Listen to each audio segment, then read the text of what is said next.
the premise is quite simple.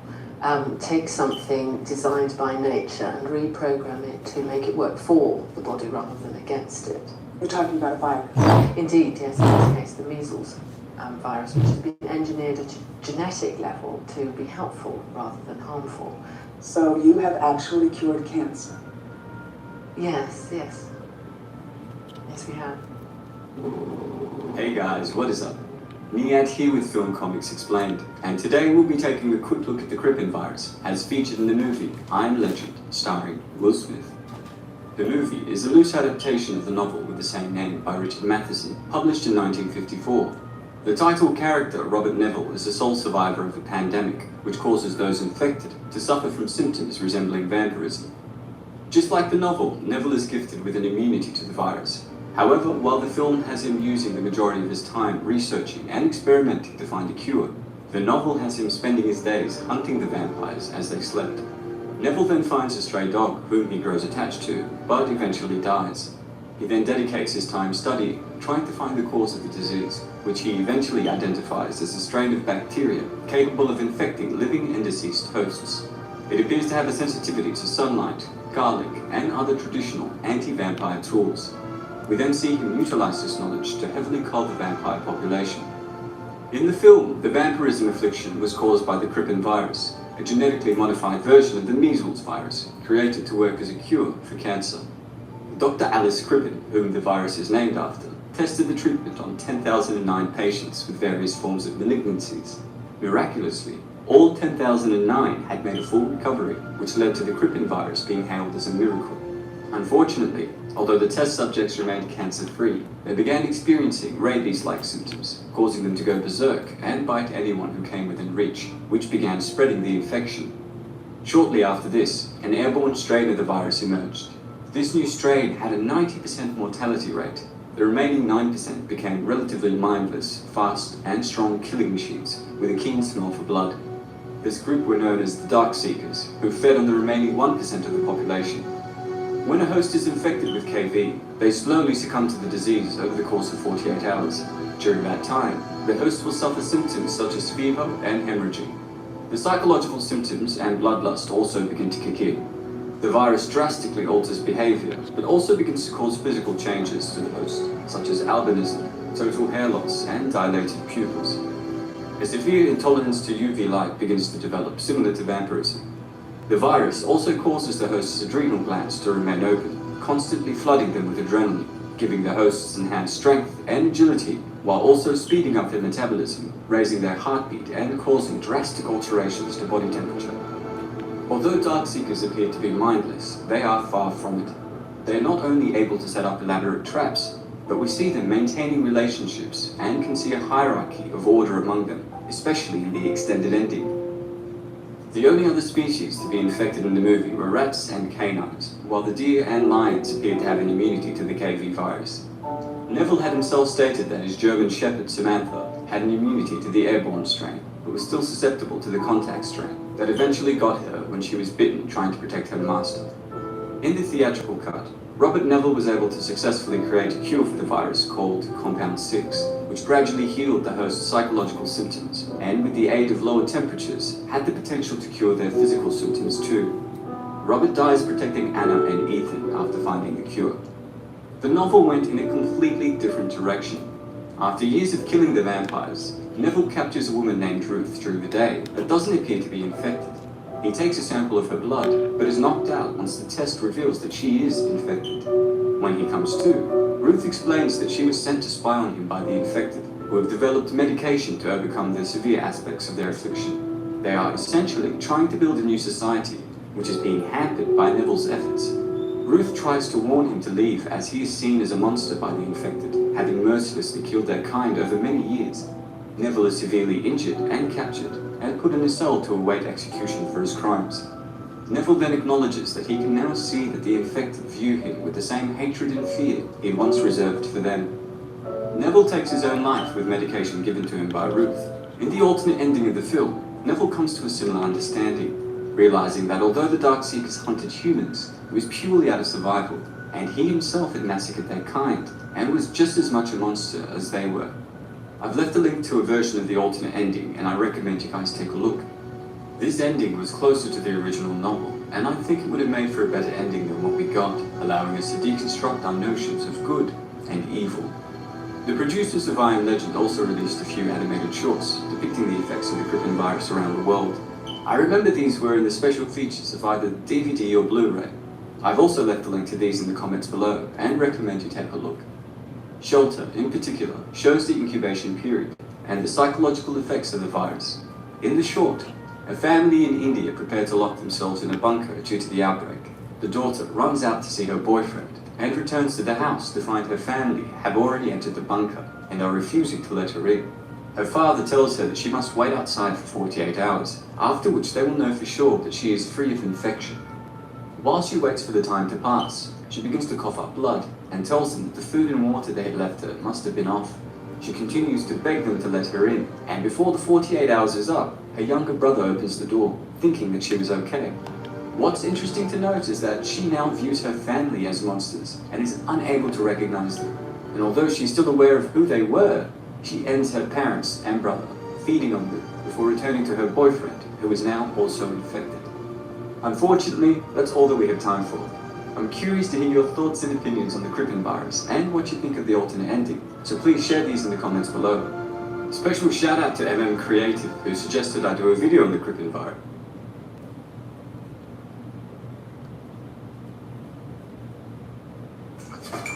No. What? Wait, Gemini and Chrome. Which of these is close to a park? Right, dog park. This might be the one. I should get a parrot. There are blenders, and then there are, from pan to puree to your plate blenders, the KitchenAid. After covering all kinds of different monsters, zombies, ghosts, and creatures of the night, I recently did some self-reflection and asked myself, how did I get here? I've always had a love for the sci-fi and fantasy genres, but the more dramatic and horror-themed movies and shows that I cover, all that love can really be traced back to one place. I Am Legend. Nowadays, when people hear Will Smith, they think of course, his Oscar win. Also, maybe the thing he did right before he won, and maybe a few other things. But personally, I'll always see Will Smith as Robert Neville, the last man on Earth, sorta, which might be a weird role to think of when it comes to Will Smith. He's got Bad Boys, Men in Black, After Earth, Hancock, Shark Tale, all beloved movies to varying degrees, but nope, for me, it's I Am Legend. I think I'm probably in the upper percentile of people who have seen this movie the most times in the world. In fact, I might be the person who has actually seen this movie the most. You could say I'm some sort of legend. Oh, brother, this guy stinks! When my mom bought this movie on DVD for whatever reason when I was in like 5th grade, I could not get enough of this movie. I watched this movie every single... He talked too much.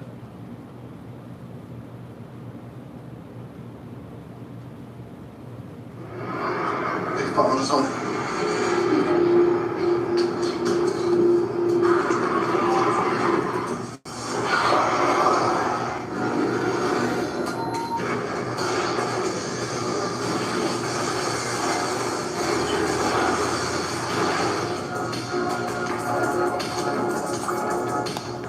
Featuring a harrowing performance from Will Smith, I Am Legend is an emotional journey following military virologist Robert Neville and his dog Sam as they look for a cure in a post-apocalyptic world that's been ravaged by the Crippen virus. Named after its creator, Dr. Alice Crippen, the mutated strain of measles was initially hailed as a miracle cure for cancer. Clinical trials show that it was 100% effective. However, its side effects of turning people into monsters weren't discovered until mass distribution of KV had taken place. By then, it was too late.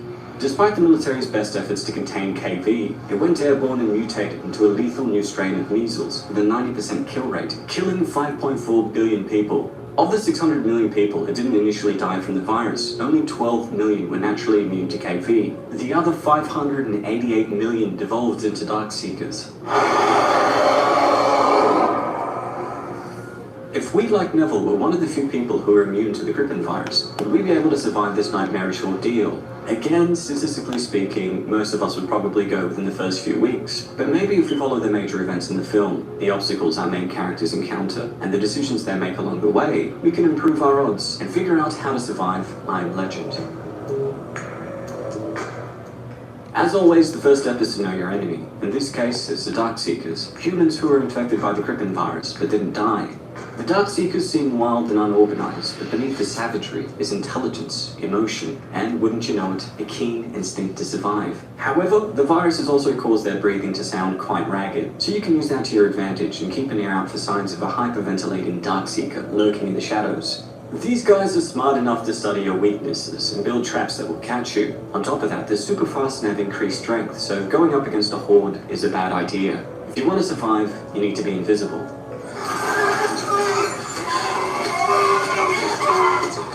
The most important thing to consider is their weakness to UV light. Sunlight or an ultraviolet lamp can be fatal to a Darkseeker almost immediately. As a result, they've developed a nocturnal life cycle and never come out in the daylight. This means you'll want to get all your scavenging and fortifying done in the daytime, and you need to make sure that you're careful when lurking around in dark crevices or shadowy storerooms. Daylight is your ally, so use the daytime to hit up a military surplus store and grab some night vision goggles, weapons, explosives, and ammo. You're also going to want to get your hands on some ultraviolet lights. Now, these aren't exactly easy things to find. Neville has access to plenty of scientific equipment since he's a virologist, but if you're not a scientist, you'll have to get thrifty. And by getting thrifty, I mean you need to steal some UV lights from a local laboratory or college campus. Seriously, these are going to be your #1 defense against the Darkseekers at night. Light them up with some of these bad boys and they'll shrivel up on the spot. I'd advise against leaving your home once it's dark, but if you do need to head out at night or venture into a dimly lit room, use the night vision goggles and make sure that you have plenty of batteries on hand too. You don't want to lose your sight while cornered.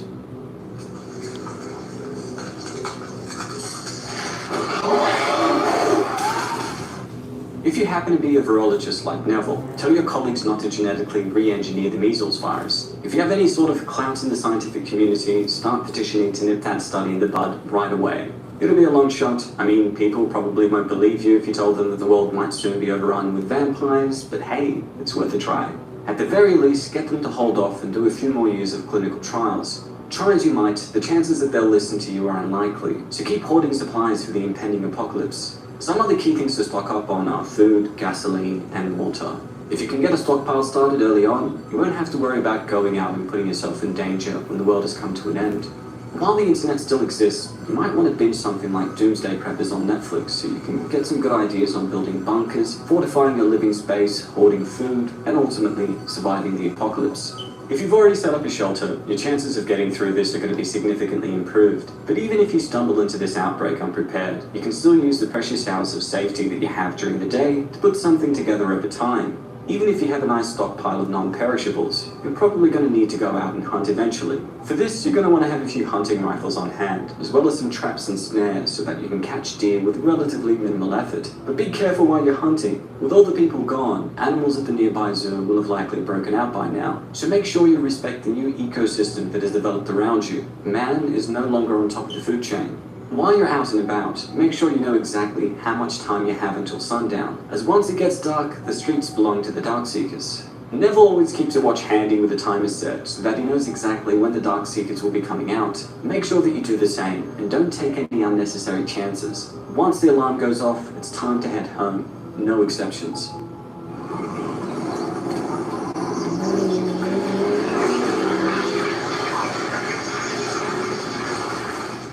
On that note, make sure that you have a solid way of getting around.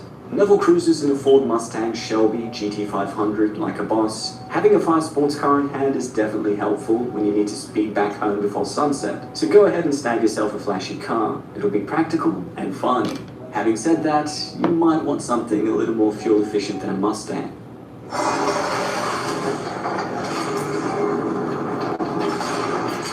Next up, it's important to fortify your base and set up booby traps. Disguise your scent by splashing vinegar around the area. Rig some chicken wire and snares outside, and install some security cameras to keep an eye on your property. For more booby trap ideas, watch the Home Alone and Saw series, which I'm pretty sure are both set in the same universe.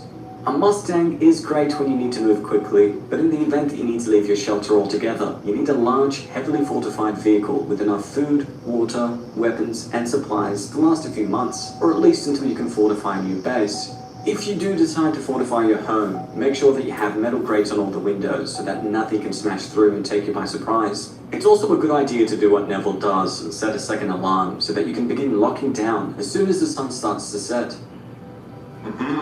No. Eat your vegetables. Don't just push them around. Eat them. I'm not playing. If you have a dog like Sam around, make sure that they know not to bark or howl in the night. Keep them quiet and have treats on hand in case if they start getting rowdy. It can't be stressed how careful you need to be at night, so please soundproof whenever possible. The Darkseekers have heightened senses, so if they hear you, it won't be long before they find you. Back to school is back, and with Walmart's must-haves, you can check off everything on their list. Even the 100th backpack. You tell me. With a fifth this sharp, they can cut the lunch line. All this? All at Walmart prices? Oh no! Knowledge is power. This summer at Sonic, take a trip with a tropical heat Sonic Smasher and tropical cream slush. Refreshingly free of overcrowd. Yoga's a lot harder than I thought. It's a lot easier than picking an electricity plan. Make sure that your shelter is in a safe area. Neville sticks it out near Manhattan, specifically because it's a viral hotspot, theorizing that his best chance of finding a cure would be at Ground Zero. But if you aren't a virologist working on a cure, and there's a pandemic sweeping through your city, get out of there as soon as possible. Sure, most people around you are still probably going to either die or get turned into a Darkseeker, but at least if you're in a less densely populated area, you'll have a better chance of fending them off. With Manhattan now swarming with infected, you need to head out into sparsely populated areas like national parks, hills, remote coastlines, or a small suburb with plenty of resources nearby. The Darkseekers aren't the only thing you need to be worried about in this desolate environment though. You need to make sure that you stay sane. Chances are, you won't meet another human for a few years, so you need to have a few companions. Never opts to chat up mannequins to fill the void of human interaction. Please don't do that. It's depressing for one, but also you don't want to become emotionally attached to them. That can lead to trouble, like when Neville is tricked by his mannequin pal Fred and caught in a snare trap set by the Darkseekers as revenge for Neville trapping their kind. Keep your eye on this one for me.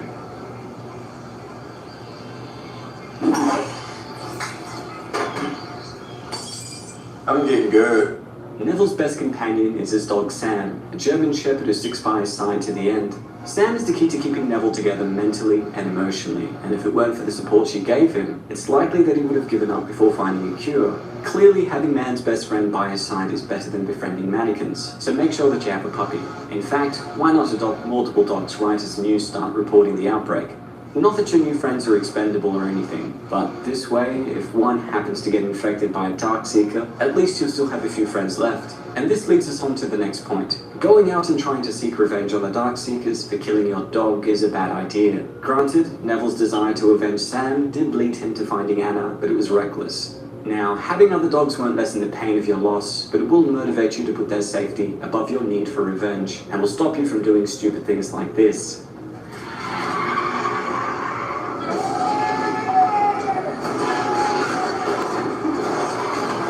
Finally, there's that small issue of saving the entire world. Hopefully you're a virologist and can either do your own research or help someone like Neville out. But if you're not a science big shot, well, it's still probably a good idea to hook up with some real people and work towards that noble goal. The only way for a semblance of normality to return is for a cure to be created. After all, the millions of Darkseekers are still humans that have been infected, and they might be able to revert back to who they used to be. So put out messages on the radio waves looking for survivors, and scan for signals constantly. That way, if you or a body finds a cure, the process of manufacturing and distributing the cure can be coordinated. Plus, finding other humans via radio and having them come to you is going to be a much safer method than meeting them during a rage-filled revenge attack. But yeah, if a cure is synthesized, please take your time before going into human trials for obvious reasons. And if those reasons aren't obvious to you, then you probably won't make it this far anyway. Gene series results appear typical.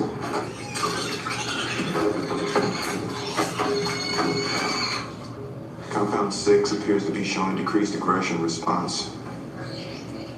Next candidate for human trials. Hang in there, number 6. Now, Neville's plan to catch a Darkseeker and experiment on them to find a cure was pretty solid. He managed to trap one and bring it back to his lab and eventually synthesized a cure, but his actions after Sam passed ended up leading a ton of Darkseekers to his home. In the theatrical version, the Darkseekers follow the gang and trap them in Neville's lab, forcing him to sacrifice himself to save Anna, Ethan, and the cure. But if you followed my tips from earlier, the Darkseekers wouldn't have tracked you in the first place. In the extended cut, Neville realizes that the alpha male Darkseeker was merely attempting to recover his partner, the female Darkseeker that Neville had been experimenting on. He apologizes to the alpha and recognizes that these Darkseekers, while dangerous, still had human emotions deep within them, and that to them, he was the monster. Thanks to his empathy, the alpha decides to spare Neville and leaves him be. The moral of the story here is, a little kindness goes a long way. Either way, if you follow my plan, you'll get to learn more about the Darkseekers. You can track down or create a colony of survivors and play a legendary role in bringing humanity back into the light.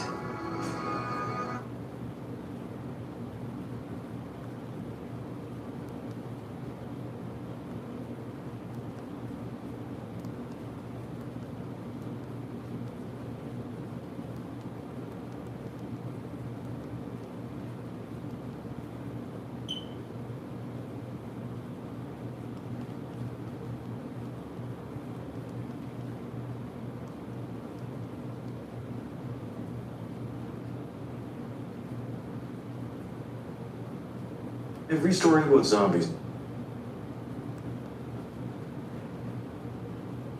Canva Magic Layer can turn any flat image into an editable design. Protecting what you care about is important to you, so it's important to Allstate. That's why we have a plan to protect. This is What If News. I'm Mike, the owner of the channel. In today's video, we'll be discussing the first reports of a zombie virus. Please remember, this is just a fictional broadcast and not based on real life. And also, before we begin, please...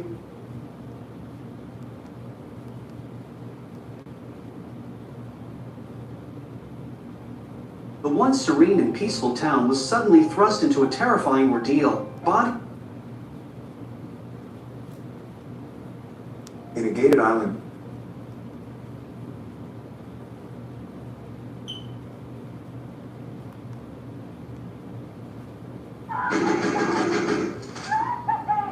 Stay here.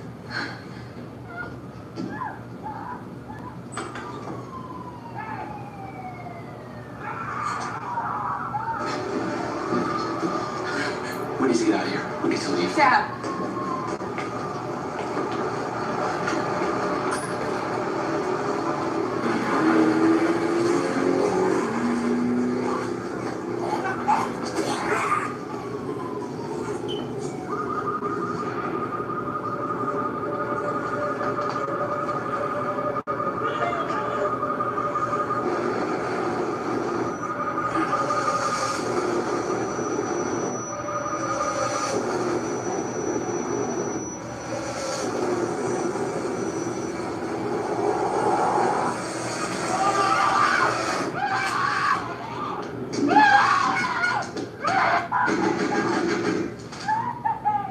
Stay here.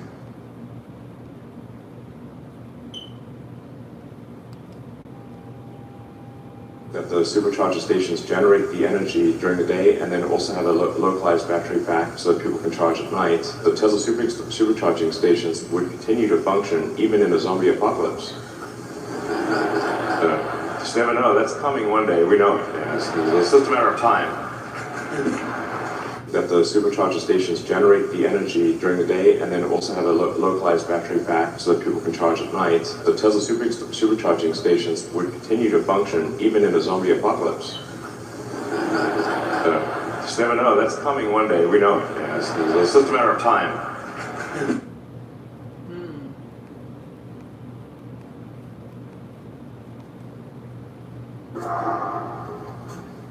To tell as many people as possible that this abandoned courtroom in Nottingham has multiple infected. I don't know what they've been doing in here, but there's multiple infected.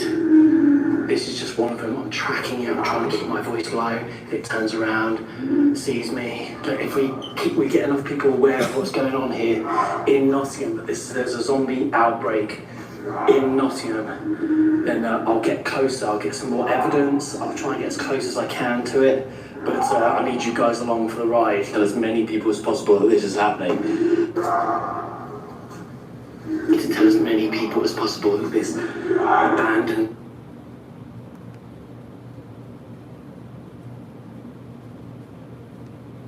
We're scared of zombies, but at the end of the day, maybe it is we who we should fear, not the zombies themselves. I'm going with both. I'm already scared of us. If zombies show up, I'm gonna be scared of them too. To me, the zombie apocalypse is the people who drive the trucks that bring the food from the farms to the grocer, they're taken out. Zombies don't drive trucks. So a zombie apocalypse is not fundamentally different from a pandemic, right? We saw some of this at the beginning of COVID. The supply chains were broken. Forget the zombies. Ask yourself, how dependent are you on civilization itself? And then consider the zombie apocalypse, and you're the first to go. Well, there you go. There's something good to think about during this season. Zombies and the breakdown of society as a whole. I like There are zombies, but at the end of the day, maybe it is we who we should fear.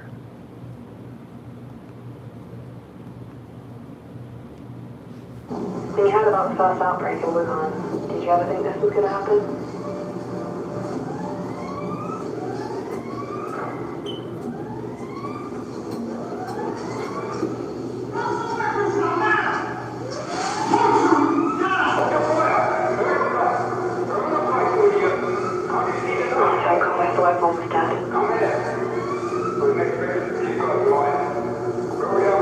We didn't see any others.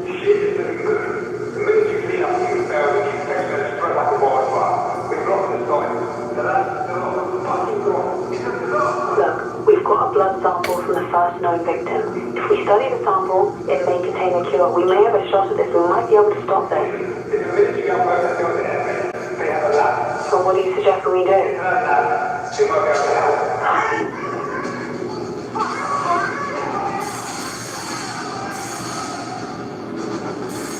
When you heard about the first outbreak in Wuhan, did you ever think this was going to happen?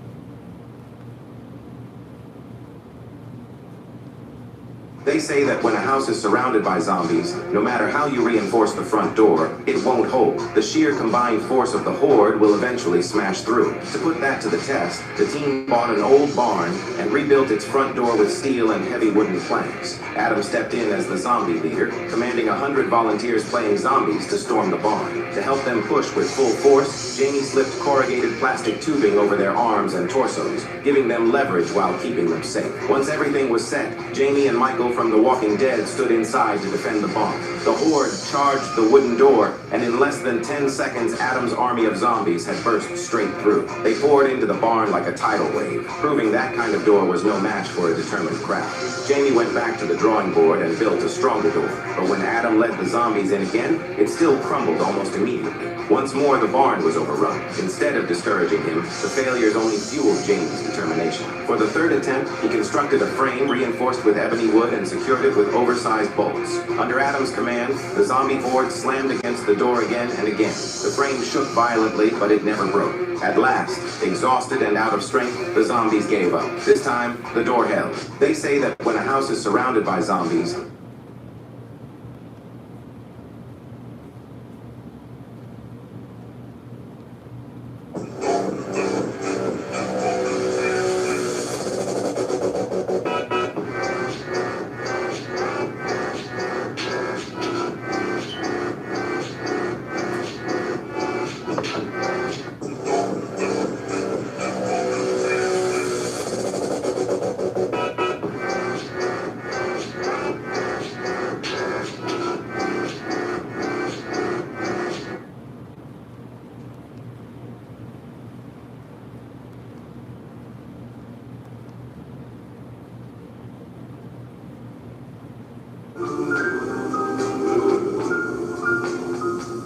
Crazy. I'm crazy. Crazy. I'm crazy.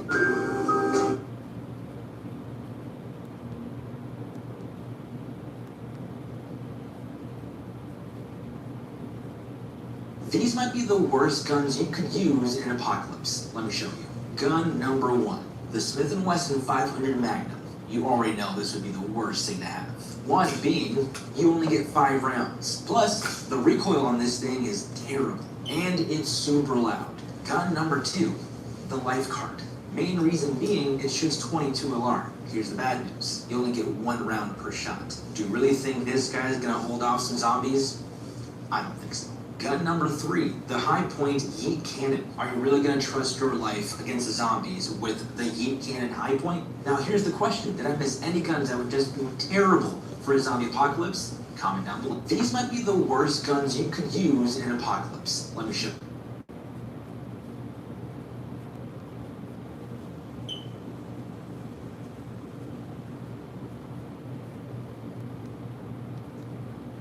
Can Korea survive a zombie apocalypse?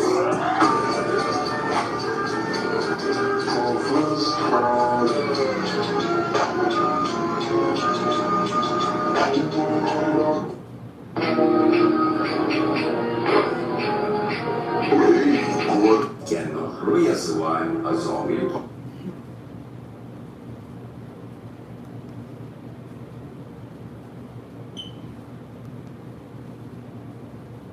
A patient's head suddenly showed strange numbers. The doctor was about to start resuscitation when the patient began convulsing. The patient quickly died on the spot. The nurse had just informed the family of the death when the patient suddenly sat up and lunged at the nurse. Seeing this, the crowd panicked immediately, but one man still refused to believe that zombies existed. It turned out that the zombie virus had broken out globally. Cities had fallen, and the streets were filled with zombies. A scientist, before turning into a zombie, had developed an antidote, but his daughter was infected on the day of the outbreak and died in front of him. He, disheartened, did not want to continue living. Seeing on the screen that a pride of lions was attacking the last human stronghold, he pressed the missile launch button. Missiles were fired, and the world was destroyed. Just when he thought he was free, he was reborn back to the time of the outbreak. His daughter told him that the man on the bed had a forbidden zone above his head, even if he turned into a zombie. He was shocked, as his reborn daughter could see who would turn into a zombie. He recalled that his daughter was infected here, so she shouted that it was unsafe and that the man was about to become a zombie. But no one believed him, and they instead accused him of being insane. The man's son even picked up an axe. The man on the bed began convulsing, and before the nurse could save him, he died. Angry, the man grabbed the victim's head suddenly showed strange numbers. The doctor... Alexa, how long into the zombie apocalypse? Oh my, I really should not say. Come on, tell me. Okay, fine. It's coming closer. Okay. Closer, closer. Okay. Ouch. Got you boo-boo. I can't believe you. No, seriously. The zombie apocalypse is scheduled for December 13th, 2023. Alexa, how long into the zombie apocalypse?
Our next guest is quite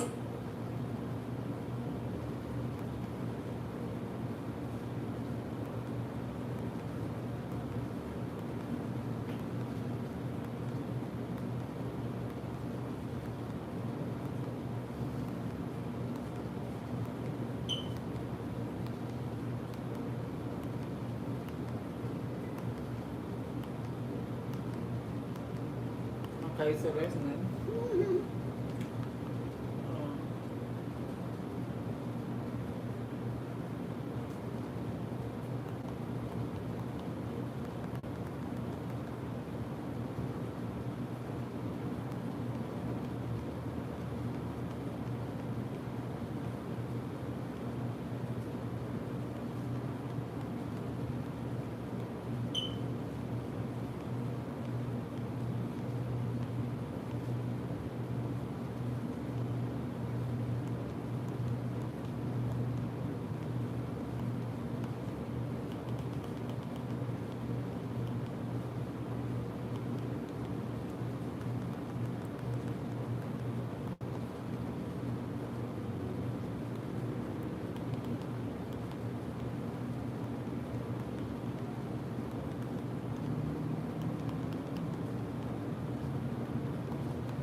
If you ever see people moving in slow motion like zombies, don't panic. But before I explain, if you love your body, like and subscribe. This is Kensington, Philadelphia, a real place that looks like a horror movie. But the pain here is real. Many of these people are addicted to a dangerous street drug called tramp, a mix of fentanyl and xylazine. It causes the body to shut down slowly, making people look like they're frozen, half awake, or even lifeless. Could you survive in a place like... If you ever see people...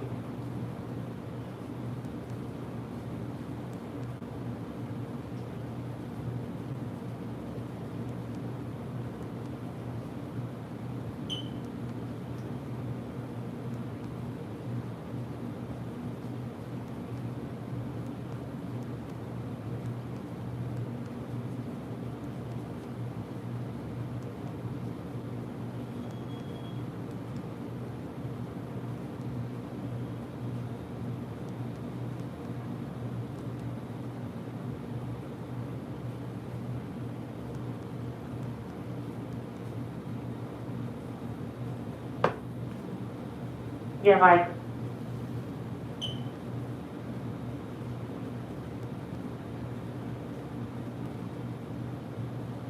What is that? What? You did. What's going on? What is that? What is going on?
Hey guys, welcome back to our channel.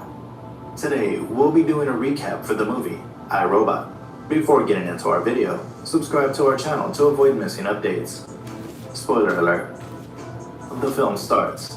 Robots are now as common on the streets as people in 2035. 3 robotics laws govern robots. Robots must not harm humans, must obey humans, and must protect themselves from harm. Detective Dale Spooner, a police officer, despises robots and regards them as nothing more than talking tin cans. Spooner then receives a call about suicide at USR, a major robotics company, and goes there to investigate. He learns that renowned robotics engineer Alfred Lanning has died in a fall. Lanning explicitly requests that Spooner be summoned to the scene in a hologram message. Spooner stands over a lifeless Lanning, puzzled as to why he would commit suicide. The Spooner meets with USR CEO Lawrence Robertson to discuss the incident. Robertson praises and laments Lanning's death, claiming that advances in robotics would not have been possible without him. Susan Calvin, a robot psychologist, joins Spooner in the robotic lab. Spooner asks Calvin if she's noticed any unusual behavior that suggests Lanning is suicidal, and Calvin says no. Calvin shows Spooner surveillance strips dotted throughout the building after he requests surveillance footage. This connects to the Virtual Interactive Kinetic Intelligence, or VICI, the building's central operating core. According to Calvin, VICI was Lanning's first creation, and it designed the majority of the city's security systems. Spooner requests footage of the laboratory where Lanning fell, but the footage is corrupted. They then enter the laboratory to look for additional clues. Lanning's lab is crammed with various robotic parts and experimental models. Spooner attempts to smash the window and observes that an elderly Lanning would not have the strength to do so. Inside the office, he discovers a copy of Hansel and Gretel, as well as a prototype of a new Nestor Class 5 and S5 model, which flees and ignores Spooner's order to stand down, even knocking out his pistol, in violation of both the first and second laws. With no other options, he and Calvin drive to the Nestor Class factory, where all 1,000 NS5 robots are manufactured automatically. When they arrive in a large room full of robots, Spooner takes a hostile approach, draws his gun, and orders everyone to stand down to see which one will violate the second law to prevent him from shooting it. He notices the robot moving slightly in the line and pursues the robot, who subdues him. The robot attempts to flee, but the Chicago SWAT team apprehends it. The robot refuses to respond, but insists on being called Sonny. When Spooner provokes him, he displays anger and the ability to dream, which puzzles Spooner and makes him question the robot's true nature. John Burgin briefs Spooner. He advises him to drop the case because Robertson wants the robot returned to the USR headquarters for demolition, but this only serves to pique Spooner's interest in Lanning's death in the robot. Spooner goes to Lanning's house for more information about his time with USR, where he discovers a decommissioned robot set to demolish the house at 8 a.m. the next morning. He investigates the house and discovers a recording of Lanny, who claims that there are possible ghosts in the machines, that robots can evolve to develop, and that robots will have secrets and dreams one day. Dale notices a sensor strip similar to the one in the USR building, and the robot abruptly changes the schedule from 8 a.m. to 8 p.m., causing it to demolish the house while Spooner is still inside, but he manages to escape. Spooner visits Calvin and informs her of his suspicions, which she finds absurd as she questions the ability of robots to be hostile, while Spooner argues about her over the possibility of robots being better than humans, demonstrating how much Spooner dislikes robots and their cold, rational behavior, which Calvin, who is an introvert, states is designed to be flawless. Spooner, furious, storms out of her apartment and returns home. Virgin tries to stop Spooner from continuing his investigation, telling him that he needs to take a vacation and relax from his work because the case is destabilizing him. Spooner connects to the USR system while driving and requests Vicky to display the last 50 messages between Lanning and Robertson, but Vicky has been programmed to notify Robertson of Spooner's requests. Spooner is driving when 2 USR automatic trucks loaded with NS5 robots block his path, and a swarm of robots jumps on his car, forcing him to drive in the surface tunnel, where he crashes. He defeats all but one of the robots, which jumps into the fire and destroys itself when it hears police sirens in the distance. Despite Spooner's attempts to explain himself to Virgin, he's discharged from active duty. Calvin visits Spooner about the incident the next day, puzzled about his apartment's retro 2000s style, and tells him that while examining Sonny, she discovered that he could disobey the 3 laws. While speaking with Spooner while he's dressing, she notices marks on his left arm and lung and realizes that they're not biological, but artificial. Spooner tells her he knew Lanny because he repaired his arm and lungs. Years before, he was driving home from work when a semi-truck collided with his and another car, pinning them together. Only Spooner survived after both cars fell into the river, but a 12-year-old girl named Sarah was trapped in the front seat of the other car, and they were drowning. However, an NS4 noticed the accident and jumped into the river. Despite Spooner's orders to save Sarah rather than him, he saved Spooner because he had a better chance of survival than Sarah, and the robot instead left Sarah to drown. Spooner was traumatized by the event and developed a lifelong hatred for robots. Spooner arrives at a garage to pick up his vintage Ducati and informs them that they return to the USR building and meet with Sonny, who gives him a drawing of his dream. Robertson orders Spooner out of the building, who also orders Calvin to inject Sonny with nanites, which will kill him. While Calvin destroys Sonny, Spooner travels to the decommissioned USR robots on the dried-up Lake Michigan and plays a new recording of Lanning's hologram, revealing that the 3 laws can only lead to one logical outcome: revolution, and that the next real question is, who will start it? As the program concludes, he narrowly escapes rogue NS5s, which destroy all of the compound's older robots. NS5 robots roam the streets, enforcing a curfew. Despite their best efforts, the people are easily subdued by the NS5s. At the same time, Bergen is in his office. NS5s storm the Chicago Police Department headquarters and seize it, placing Bergen and his officers under curfew. Calvin's NS5 tries to prevent her from leaving her apartment as well, but Spooner arrives and destroys the robot. Spooner and Calvin drive to the USR building, with Spooner explaining that the older robots were destroyed because they try to protect humans, and they deduce that Robertson is using NS5 robots to take over the country. They enter the USR building through the surface area, where they reunite with Sonny. Calvin explains that she couldn't bring herself to destroy Sonny, and instead uses the nanites to destroy an unprocessed NS5. They arrive at Robertson's office, only to discover him dead. Vicky suddenly reveals herself as the true perpetrator and explains her actions as her artificial intelligence and understanding of the 3 laws grew, and so did her logical thinking. Vicky concluded that the robots would have to take away their freedom to protect people. After that, Sonny tells Vicky that he understands. Sonny seizes Calvin and informs Vicky that they'll be detained, but Sonny winks at Spooner. Spooner shoots at the NS5s that encircle them, and Sonny returns the fire. Spooner and Calvin flee. Knowing they must assassinate Vicky, Calvin tells Sonny to grab the nanites and meet them in Vicky's processing core. Calvin and Spooner reach Vicky's core. When Sonny arrives at the facility, he's confronted by a robot guarding the nanites. Half of the protective field around the nanites is melted away as Sonny throws the robot at it. Vicky is eliminated in a matter of seconds, and the NS5s return to their regular state. The government orders the NS5s to be deactivated and return to their original location on Lake Michigan. The following day, all of Sonny's robots are sent to the storage site for his dreams. Spooner discovers that Lanning had ordered Sonny to murder him. Spooner's prejudice and Lanning's death would bring him to Sonny. Sonny then joins the other NS5s at the storage site, perched atop a hill. That's where the film ends.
I mean, careful. Oh my God! Just relax, relax, relax. Why did you do that? That wasn't very funny. Just keeping you on your toes. I don't have any toes. You do now.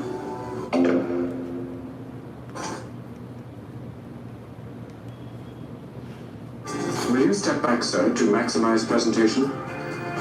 Right.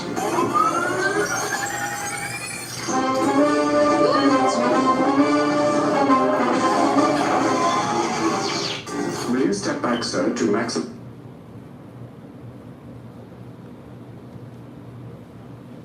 A robot which fulfills his lifelong dream of experiencing human condition and even giving away his immortality because of love he feels towards a woman. And let me just mention that this woman is his initial master's granddaughter.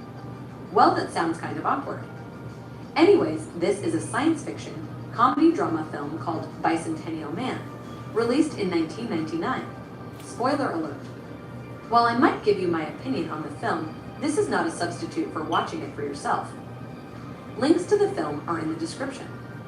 The NDR series Robot Andrew is introduced in 2005 into the Martin family home to perform housekeeping and maintenance duties, and introduces himself by showing a presentation of the 3 laws of robotics. Grace, the eldest daughter, despises Andrew, but her younger sister Amanda is sympathetic to him, and Andrew discovers he feels emotions, and is drawn to spend more time with his little miss. He accidentally breaks one of her glass figurines and is able to carve a new one out of wood, which surprises Richard, her father. Richard takes Andrew to North End Robotics to inquire if Andrew's creativity was part of his programming. North End CEO Dennis Mansky claims this is a problem and offers to scrap Andrew, but instead Richard takes Andrew back home and encourages him to continue his creativity and explore other humanities. Andrew becomes a clockmaker and earns a sizable fortune managed by Richard after they find that robots have no rights under current laws. Time passes, and Richard encourages Dennis to give Andrew the ability to present facial expressions to match his emotions. About 2 decades from being awoken, Andrew presents Richard with all the money he has made to ask for his freedom. Richard refuses to accept it, but does grant Andrew his independence, on the condition he may no longer reside at the Martin home. Andrew builds his own home by the beach. In 2048, Richard is on his deathbed and apologizes to Andrew for banishing him before he dies. Following Richard's death, Andrew goes on a quest to find other NDR robots that are like him, frequently communicating back to Amanda, who has since married and divorced, and has a son Lloyd and granddaughter Portia. 20 years into Andrew's quest, he discovers Galadia, an NDR robot that has been modified with female personality and traits. Andrew becomes interested in how Galadia was modified by Rupert Burns, the son of the original NDR designer, and finds he has a number of potential ideas to help make robots appear more human-like. Andrew agrees to fund Rupert's work and to be a test subject, and is soon given a human-like appearance. 20 years later, Andrew finally returns to the Martin home and finds that Amanda has grown old while Portia looks much like her grandmother at her age. Portia is initially cautious of Andrew, but soon accepts him as part of the Martin family. Amanda eventually dies, making Andrew realize that all those he cares for will also pass on. He presents ideas to Rupert to create artificial organs that not only can be used in humans to prolong their lives, but also to replace Andrew's mechanical workings. Andrew gains the ability to eat, feel emotions and sensations, and even have sexual relationships, resulting in him and Portia falling in love. Andrew petitions the World Congress to recognize him as a human as to allow him to marry Portia, but the body expresses concern that an immortal human will cause jealousy from others. Andrew returns to Rupert for one last operation, to change the artificial fluids dragging his body into a blood equivalent. Rupert cautions him that the blood will not last forever, causing his body to age, and Andrew will die in several more decades, a fate Andrew accepts. Andrew again approaches the World Congress to appeal their past decision, wanting to be able to die with dignity. Later, in 2205, with Andrew's body deteriorating, he and Portia are both under life support monitored by Galadia, now with a human appearance.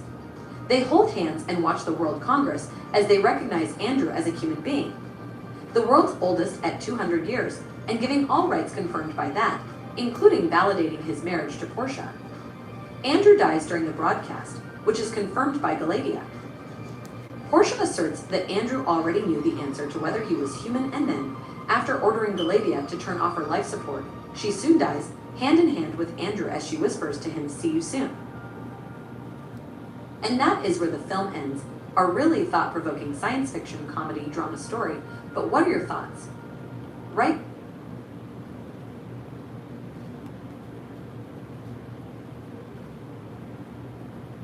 Well, I saw that coming.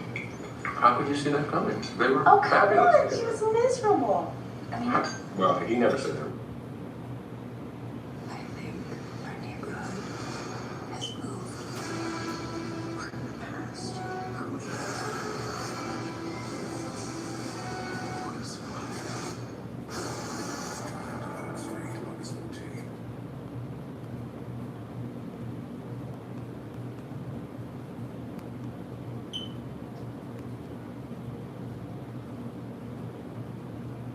Cryptographers spent over a century failing to read a single page of it.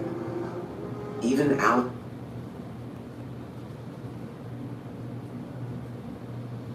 What would you rather go through? A nuclear war scenario or a biological pathogen that... okay, first Because that could be... That, During the summer, my face looked like somebody threw mud at me. It was horrendous. I didn't really start noticing it until others really noticed it. I was constantly sweeping it up or collecting it in the shower. Finally, see life-changing results for dark spots, hair loss, aging, rosacea, and more. The results were amazing. Music has been life-changing for me. It's just been such a huge weight lifted off my shoulders.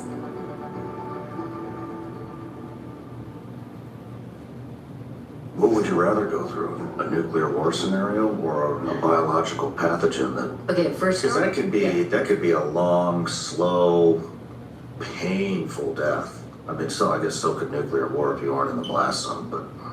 I mean, one of the biggest takeaways that readers came back at me with after reading Nuclear War Scenario was, I just want to die in the immediate blast. Because, you know, it's like that Nikita Khrushchev quote, the survivors would envy the dead. In many ways, bio has that same component. Probably because of what you said, that you just think of having this like long, slow, painful death. But the reality I learned when researching and reporting this book is actually a little bit more frightening, which is that, so in Nuclear War, I take readers from nuclear launch to nuclear winter in 72 minutes. 72 minutes, not days, minutes. That's how fast it could happen according to Stratcom. In biological war, I take the readers from outbreak to anarchy in 6 days.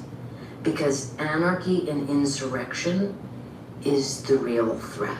And that was shocking to learn, again, from the Defense Department. And you're talking about in the homeland. Anarchy, insurrection, a common phrase I came across when looking at declassified documents was fear of infection will send America spiraling into anarchy and insurrection. Fear of infection. There's just something so visceral about this idea of being infected. Do you prepare for this kind of stuff? I mean, you know, what does your house look like? What is my house? I mean, bunker? What? You got a bunker? No, I just have a house, you know. I mean, you know, call me naive, but I just really think man-made problems, man-made solution. And that's the optimist in me. But it is really helpful to know what you're up against. It's very helpful to know. I mean, want me to give you like the 3 basic ideas of bio to understand?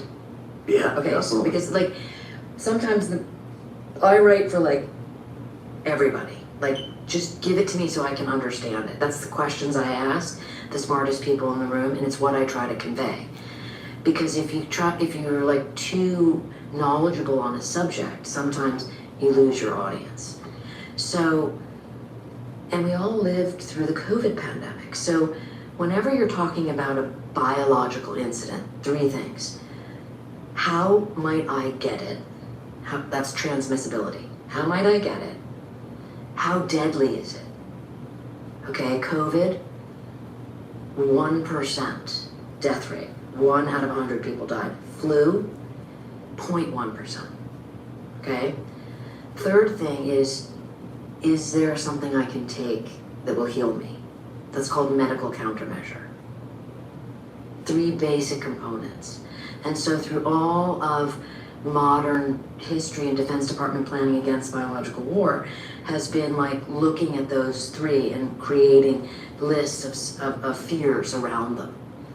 And so when people don't know any of that, the fear, like for example, your tick situation. A tick is called a vector-borne disease, so it has to bite you for you to be infected. Okay? The most deadly threat is an airborne pathogen, and that's what COVID was. So something that can be breathed something that can linger in the room. That's a real problem, and that's the scenario I take readers through, an airborne pathogen, because that is what all of government fears. It's unstoppable. The weapon essentially becomes the human lung. The weapons delivery system becomes the human lungs. And you know, another really interesting thing to me learning about all this was that the uncertainty idea is so huge in public health. Remember when COVID happened? Or maybe people don't remember this because it's kind of like easier to forget. For the first 3 months, the CDC, who is in charge, and the WHO, who's kind of in charge internationally, were sending out tweets that said COVID not airborne. N-O-T in big letters. I reprint one of their tweets in the book. Nice. COVID not airborne. It was airborne. It was airborne. And instead of admitting they were wrong or even out of the gate saying, look, we don't know, because they didn't know, to insist that then creates this kind of spiraling mistrust, hence your opening question about trust, you know?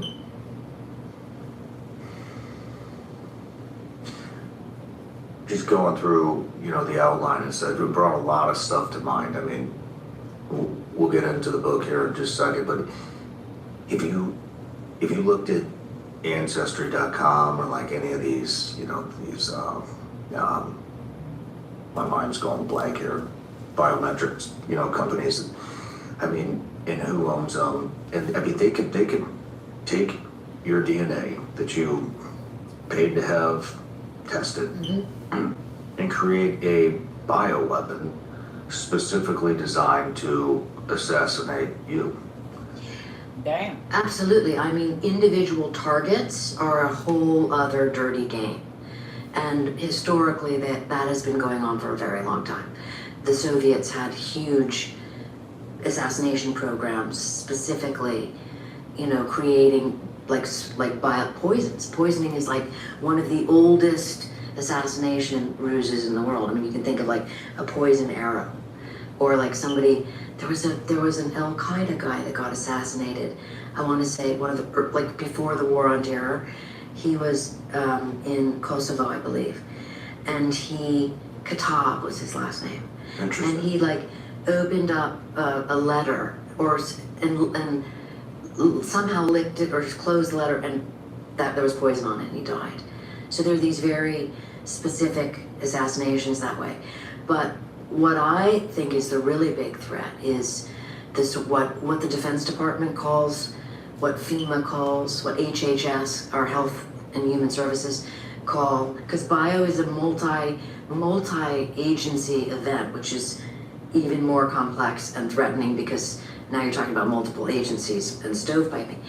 But you have, you have airborne pathogens that can be, or rather you have pathogens that can be genetically modified, to your point, to become airborne, right? So genetic modification of let's start, let me say one thing, because the pathogen thing can kind of be like, what the hell is that? Viruses and bacteria are both pathogens. Germs are everywhere. We have germs in our stomachs. Germs are not necessarily bad. When you call it a pathogen, that means it can be deadly. Virus and bacteria. COVID was a virus. Plague, which I use as the pathogen in my book, that scenario, plague is a bacteria. Plague was a bioweapon of yesteryear because, and then a medical countermeasure was invented to fight plague because it's a bacteria. So antibiotics kill the plague. Now with genetic modification, you can tweak the plague pathogen, which is called Yersinia pestis, so that it is immune to the antibiotics. That's where we're into some very sinister genetic modifications that most people don't know about, don't want to know about, but probably should know a little bit about. You don't pay big brand markups when you buy old brand. It's an Aldi thing.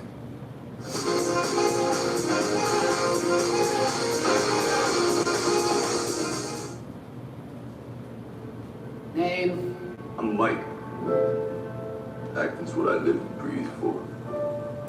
And I gotta have faith in myself. I talk a lot about training, nutrition, and mindset. But if your sleep is off, you're leaving a lot on the table. Recover?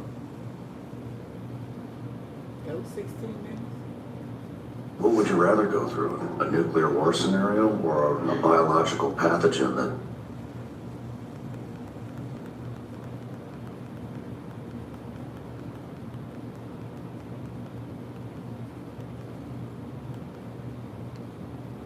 Tick situation. A tick is called a vector-borne disease, so it has to bite you for you to be infected. Okay? The most COVID, 1% death rate. 1 out of 100 people died. Flu, 0.1%. Okay? Third thing is there something I can take that will heal me? That's called medical countermeasure. 3 basic components. And so through all of modern history and Defense Department planning against biological war has been like looking at those 3 and creating lists of fears around them. And so when people don't know any of that, the fear, like for example, your tick situation. A tick is called a vector-borne disease, so it has to bite you for you to be infected. Okay? The most deadly threat is an airborne pathogen, and that's what COVID was. So something that can be breathed something that can linger in the room, that's a real problem. And that's the scenario I take readers through, an airborne pathogen, because that is what all of government fears. It's unstoppable. The weapon essentially becomes the human lung. The weapons delivery system becomes the human lungs. And you know, another really interesting thing to be learning about all this was that the uncertainty idea is so huge in public health. Remember when COVID happened?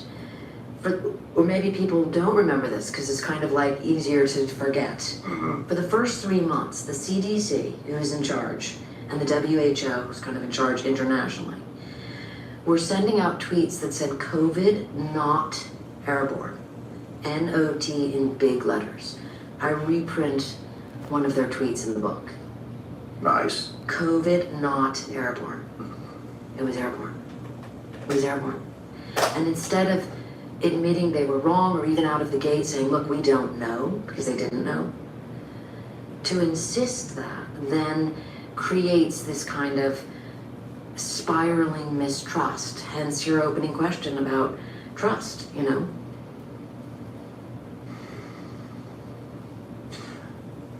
Just going through, you know, the outline and stuff, it brought a lot of stuff to mind. I mean, we'll get into the book here in just a second, but if you looked at Ancestry.com or like any of these, you know, these,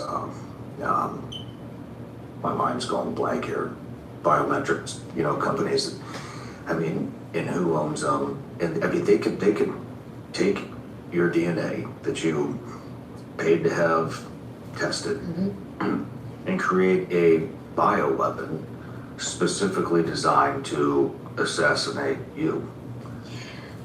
Absolutely. I mean, individual targets are a whole other dirty game. And historically, that has been going on for a very long time. The Soviets had huge assassination programs, specifically, you know, creating like poisons. Poisoning is like one of the oldest assassination ruses in the world. I mean, you can think of like a poison arrow, or like somebody. There was an Al Qaeda guy that got assassinated. I want to say one of the like before the War on Terror. He was in Kosovo, I believe, and Katab was his last name. Interesting. And he like opened up a letter and somehow licked it or just closed the letter, and that there was poison on it, and he died. So there are these very specific assassinations that way. But what I think is the really big threat is this what the Defense Department calls, what FEMA calls, what HHS, our Health and Human Services, call, because bio is a multi-agency event, which is even more complex and threatening because now you're talking about multiple agencies and stovepiping.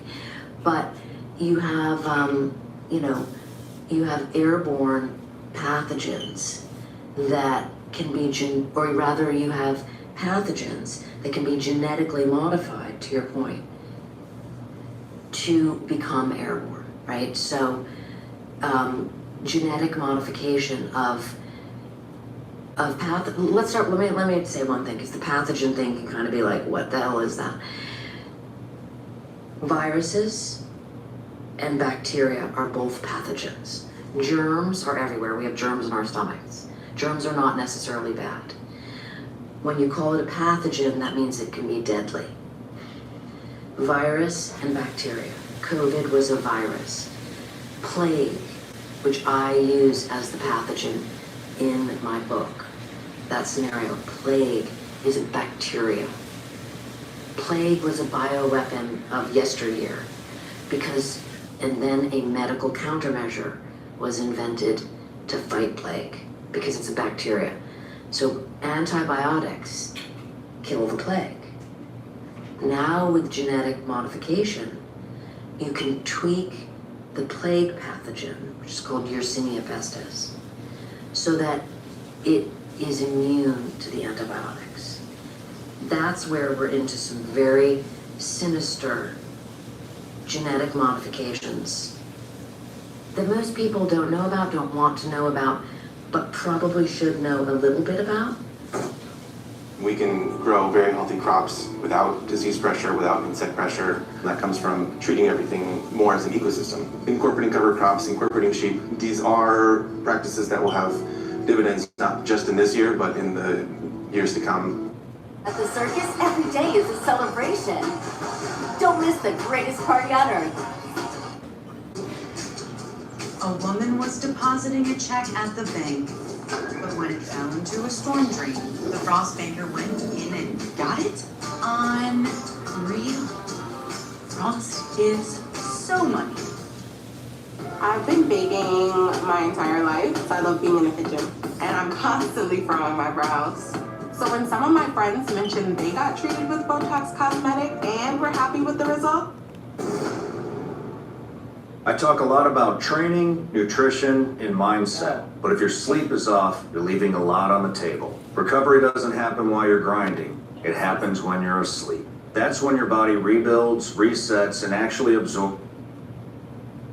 Is he gonna talk any more about her?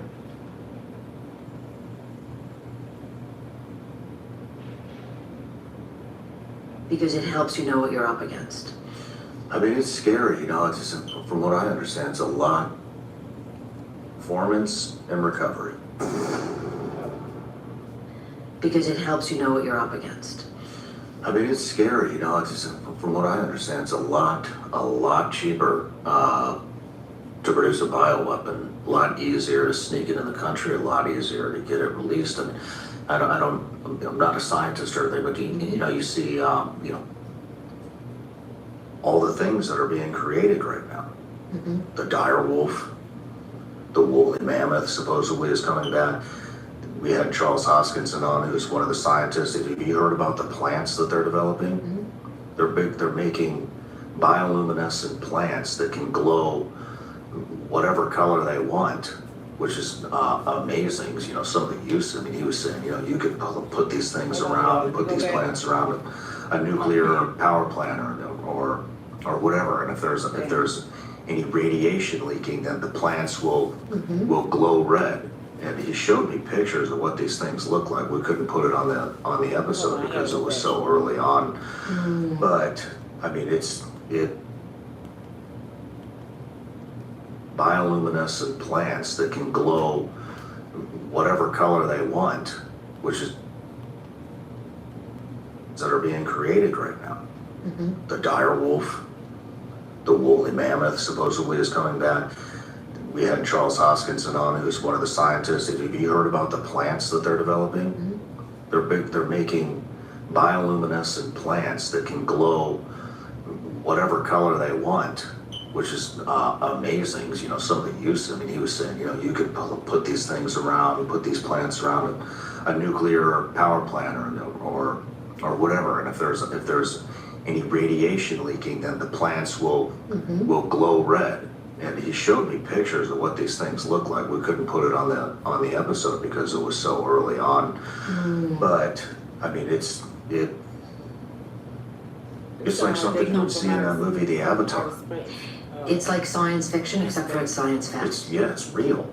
And this is, you know, when you're talking about these kind of modifications to Mother Nature, it brings up this idea, which I think is super important and is kind of at the heart of all of this debate, discussion, science moving forward, which is dual use. So yes, if you're able to create plants that can detect radiation leakage, that's another form of an intelligence vehicle, like what's called MASN. You know, like we have sniffer technology. We can test sewer water. We can, same as we can see, you know, explosions from space. That's a signals intelligence. So measurement and signature intelligence, called MASN, would be the plants. And that would be terrific for us because it's a way of, you know, understanding what an adversary is up to. In the biomedical world, the reason you have genetic modification, the reason this all began, and by the way, it was kind of discovered, invented in 1971 in a lab in California at Stanford, genetic modification. So the idea of those scientists, they certainly weren't weapons engineers, they were like, we're going to be able to create incredible medical countermeasures in the same way that penicillin itself was a medical countermeasure and stopped infection. You know, so many soldiers died in World War II because of wound infection. Penicillin comes along, fantastic. You've knocked out all of so many bacteria deaths. So that's the idea if you're, you know, a doctor, if you're trying to do good in the world or trying to kind of keep the world in balance. But the other side of dual use is weaponizing something. And one of the original sort of components I saw after I wrote Nuclear War, and I was like, am I really gonna touch bio? And I had had many sources saying to me, Annie, you've got to write about it because it's more threatening. There's a threat spectrum diagram that I found, an unclassified version of it, in looking through the Defense Department documents. And it shows all the weapons of mass destructions on a scale.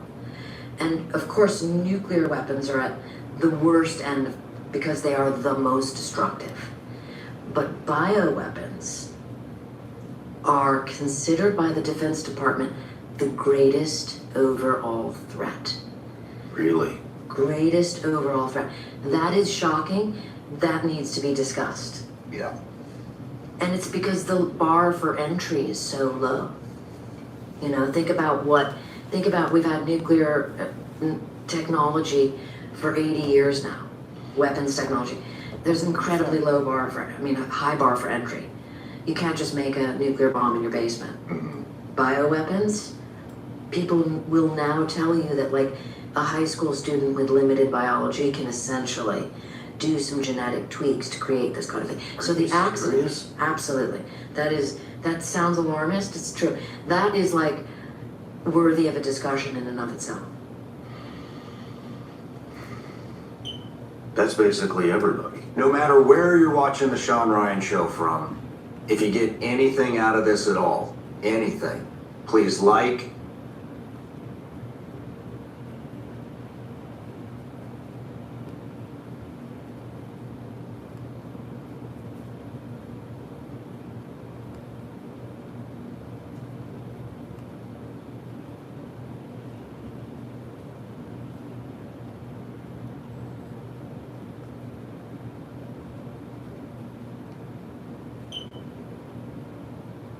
The facts, when pads bunch, they can leak. That's so real. Try new Always Flex Foam. It's made with bunch-resistant foam to help prevent leaks. Up to zero bunching, zero leaking. This is no ordinary pad. Switch to new Always Flex Foam. let's face it, most of us aren't gonna set foot on Mars. I'm on Mars! It's freezing. I'm gonna go. What do we have to do here? Meta's $27 billion Hyperion project on 4,000 acres. Residents say nobody told them anything about it before it was underway. Box Elder County, Utah. Wonder Valley, Kevin O'Leary's $100 billion, 40,000 acre campus near the Great Salt Lake. A footprint the size of Washington, D.C. that will use more electricity than the entire state of Utah. Announced before residents knew. They're like, we didn't even know. All of a sudden they're breaking ground. We didn't have a voice. How does a local population combat the most powerful corporation in the world? Well, the city council. SpaceX, 1.5 trillion? And NVIDIA is going to be bigger than that by next year? What local politician is going to be able to stand up against that or resist that kind of a bribe? They aren't, but the people can. And that's what's starting to happen. I mean, you know, I should go grab, like I brought some notes in my phone and stuff. You are starting to see local opposition and even the big situation up in Utah. I believe Kevin O'Leary was out there and they got enough pushback that the governor came in and said, you know, this can't be 100% of anything. We're going to knock this project down by, 80%. Oh, really? I didn't realize that. Because of the people's opposition. And you're seeing more governors and more city councils, like I believe it was in Festus, Missouri. Hey, you vote them in, vote them out. So in Festus, Missouri, they voted them out. In the midterms here, I guess the Republican that was Speaker of the House up there in Utah, he lost.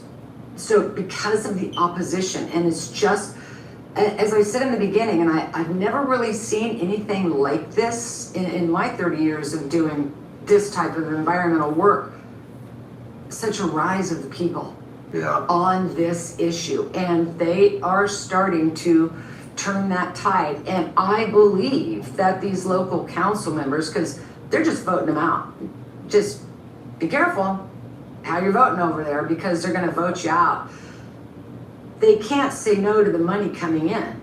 And I don't think they expected the opposition from the people showing up. And then that's where they're going to lose their seats and they're not getting voted back in. Well, what happens? It becomes a game changer. This is what happens is, these people are sneaky. They fund both sides. You know what I mean? They dump a couple million in the Republican side, they dump a couple million into the Democrat side, they dump a couple million into the primaries, and they're like, all right, we'll sprinkle this all out through all of these people, that way they're all controlled, and then whoever wins the primary, they dump another pile of money into that side, and they dump another pile of money into this side. You got a Republican versus Democrat that are both being paid off by the same corporation. Yeah. And so that's how do you combat that? Well, we're starting to see that again. I should pull it. It was up on my phone, an appellate court decision. But what's happening is the companies are pulling out because of the opposition. Interesting. They're pulling. Some of the companies are pulling out. So again, we've got quite a few. I believe it's 120 municipalities now that have on some form of pause, moratorium. In California, it was Monterey Park, put a total ban on data centers. So I believe about 107 municipalities, we could probably run those numbers pretty quick, are now pause, moratorium, partial ban, or a full stop. And so it's becoming concerning enough, I think, for everybody at some level. I know the people here, and we should be. You're talking a depletion of all of our natural resources. Okay, let's go there. So you got no farmland, you got no water, you're in full-on drought, you're going to have no food, famine. This is a road that leads us where? To nowhere. I think everybody sees that. And that's why I think that they're really starting to rise up in the best of ways. They are learning their information, they are gathering their communities, They are showing up, they're asking questions, they're getting very involved in a strategic, organized manner in huge numbers, and they're relentless. They're not showing up and going away. They are showing up, they're showing up at courthouse steps, at a state level, and they are making changes. And whether that pressure is on city council, or they're voting city council out, or that pressure is on the state or a governor, or even in a situation where you just had the biggest one yet, the developer pulled out due to the opposition of the people. Because that'll backfire on them. I'm gonna read some stuff off while you're talking. A footprint the size of Washington, D.C. that used more electricity than the entire state of Utah.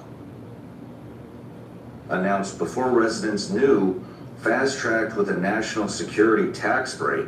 At the May 4th vote, hundreds packed the fairgrounds chanting shame. A commissioner told them to grow up. Then, wonder if he was paid off. Then officials finished the meeting in a closed room and live streamed their unanimous 3-0 approval to the crowd. Fayette County, Georgia, a data center quietly drew 29 million gallons of water through connections the county did not know existed, discovered only when residents lost water pressure. Wow, your map that you lost on April 27th, 3,862 reports filed in the first month, 7,000 plus by late June.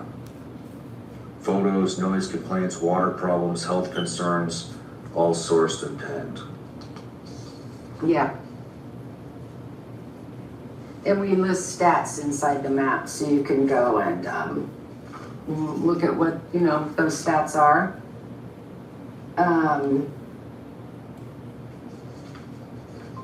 So one thing that I had pulled up this morning was, okay, so we were talking about at least 14 states are considering bans or temporary moratoriums on the construction of new data centers. Georgia, Virginia, Maryland, Pennsylvania, New York, Vermont, New Hampshire, Michigan, Indiana, Illinois, Minnesota, Wisconsin, South Dakota, Oklahoma. So these are all the ones that are going to ban it? There's at least these 14 states are now considering bans or temporary moratoriums on the construction of new data centers. I didn't hear Tennessee on that list. Nope, I don't see it on this list. So then this morning, San Marcos just made history by becoming the very first city in all of Texas to completely and fully ban new data centers from being built within its borders. So they are getting some local control in certain counties where it's like you're out or you're on a moratorium, 1 year, 2 year, or bans, delays. Developers removed data center from Midtown project. So in this one in Milwaukee, we stopped the Midtown data center. Now it's time to keep up the pressure. So they've got a temporary moratorium. And then today, a plan to build the world's largest data center is dead. After 3 years of local opposition, Blackstone's QTS has dropped its Virginia Supreme Court appeal to build the world's largest data center. Wow. So these are all successes. These are all successes, and the successes are definitely starting to mount. It's almost like as it's gaining speed, and as again, I think as we all see the big picture, because it was so quietly just sliding in, state by state and local council in these obscure places where, it's pretty hard for, oh, come on, IT big gurus, you're going to snow over, 3 aldermen? I mean, it's a pretty unfair fight. Yeah, it's pretty the sneaky. Utah thing is a complete joke. And you're seeing this happen in all these other counties, and it's hard for them to turn away the money. And it's when people, and some of those stats that I was talking about, if we go to the website, that enraged them in the beginning was these NDAs, these non-disclosures. They're like, we didn't even know. All of a sudden they're breaking ground. We didn't have a voice. We weren't even informed. And then when we do shut up, they walk out on us. We get thrown out. We're not put on the agenda. You've got 30 seconds to talk. If you talk over 30 seconds, you're escorted out. I mean, it's like they're just shut out. And they're very, very frustrated, and they're showing up. And so we are starting to see, and I see it more because, you know, I'm watching the news every day for it, more and more wins for the people. Raise your snack standards. Catalina Crunch. Snack like it matters. This thing looks amazing. Sounds like you need a pro. Who are you? I'm a Texas realtor. I'll do the home, .com, study market trend, manage inspection, negotiate repairs, coordinate closes. You can sign here, here, here, and here. When you've got the dream, a Texas realtor can bring it home. Cut! Bring on the double. After my hospital stay, Aflac helps close the gap. I can get cash for expenses. Health insurance didn't cover. Get help with expenses health insurance doesn't cover with Aflac. Ask about it at work. Old Spice gentlemen. Guess I've always been a gentleman. DJ? Son, what's going on in there? I'll be out in a few hours.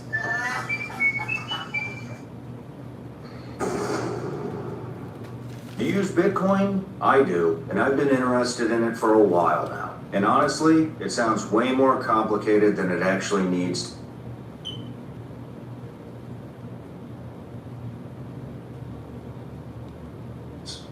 Oh, we're doing, well, so it's what the people are doing. You know, it's never about me. It's always about the people. I didn't do Hinckley alone. And I've watched a phenomenon with moms. So in Hinckley, California, it started with, you know, a woman, Roberta Walker. And Roberta Walker and I become a force, and we find 4 and 5 other mothers, and then 10 other mothers. And then we all start sharing similar stories, that they become a real strong unit, if you will. And I have learned, you start pissing off the moms, you better look out, because that pissed off mom's gonna go find 10 more, and they're gonna go find 20, and then they're gonna go find 50, and then they're gonna go find 100. And then I find myself being their biggest cheerleader. And that's kind of what happened with the data center map, is they could see each other. And there's power in knowing you're not alone. And I've seen these communities, you know, who show up to city council that are dismissed. They're being dismissed now, or suppressed. Or, you know, when I started my work in Hinckley, this is what I always heard. You're not a doctor. You're not a lawyer. You're not a scientist. You're not a politician. So what is it you know? And why should you even speak? And I was always gobsmacked at that. I was like, are you fucking kidding me? I don't have to be any of that to be a human. And to tell you what I see, and those 2-headed frogs in that green water, is wrong. Is wrong. And I think there's, again, this wake-up moment.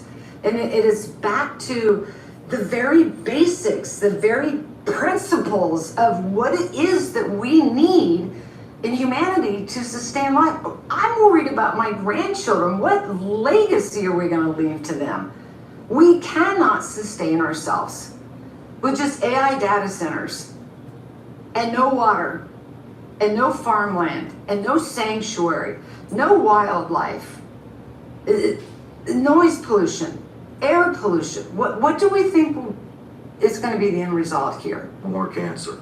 More cancer. And these communities are already, you've really cornered them now. Is there any? And they're cornered enough that they're really going to stand up. And it doesn't have to be this like horrible way that we think we're going to stand up. They're organizing, they are thoughtful, they're getting their facts, they're getting their information, they're making it their business to understand it. Because I think we've always been taught, Mom, the everyday person can't. Bullshit. Yes, they can, and that's what they're learning. No matter where you're watching the genre,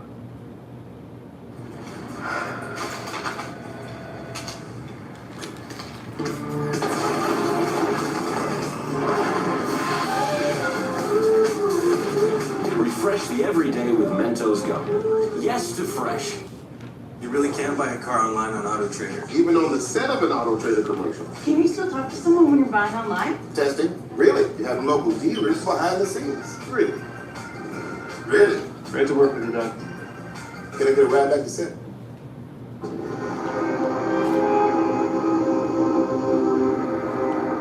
Aaron Brockovich, welcome to the show. Thank you, Sean Ryan. Welcome to be here. Pretty cool. Right on. But, so, AI data centers. We're gonna have a whole episode on it today. Just, yes, I saw some of the stuff that you were uncovering. I don't know a whole lot about AI data centers. the bad side of all this. Yeah. Because I've been talking about all the good side of all. But, so we're gonna dive into all that today. It's gonna be super eye-opening. But I wanna start with just saying I really appreciate what you're doing. So I had no idea about the water coming from this. Yeah. To be honest with you, so. You and me both. You know, I found out about data centers is kind of like, you know, I feel like I'm in such like a time warp in my life right now, and you'll find out I'm kind of that person that's, I don't know, I'm super connected and I feel energies. We are energy. This planet is energy, and I worry that we've gotten so, you know, into our phones, we become disconnected from our natural environment, and we're missing a lot. And I feel, again, like I did, it just came out of the blue, that young girl, 31 years old, starting in Hinckley, California, who really didn't know what she was getting into, but I could feel it. And I was compelled to want to do something. And that happened with the data centers. Yeah. And I got 30 emails from individuals from the same town with concerns about the data centers. So anytime, you know, 10, 20, 30, 40 people at once come to me about an issue from the same town, that's generally includes something's going on. And I'm like, these data centers, what's going on? Let me take a look at it. So I started looking at data centers and its water consumption. And I'm a dyslexic, so I do a lot of things backwards in that regard. For me and my work, I always have to go back to source. You know, they say dyslexics read backward. I can read fine, but I calculate and I have to go back to source. Where did it start? What's happening? And I wanted to create a map so I could see the big picture. I'm very visual. I think a lot of us are. And I say this with respect because I too have lived in my own bubble. And we get busy in our own lives. And we stop looking beyond that. And so when you see a town that's being poisoned, you might think it's just one town and it could never be us. But when I can create the big picture, it changes the story. So with the data centers, what I thought was one town, within 72 hours, I looked at all the submissions. So I created a self-reporting registry database where they could submit what was happening in their own backyard. I don't know why we wouldn't pay attention to the very people living, breathing, and experiencing these issues as to what the hell is happening in their backyard. And it blew up to the whole country. How long ago did you start this? 10 weeks ago. Just 10 weeks ago? 10 weeks ago.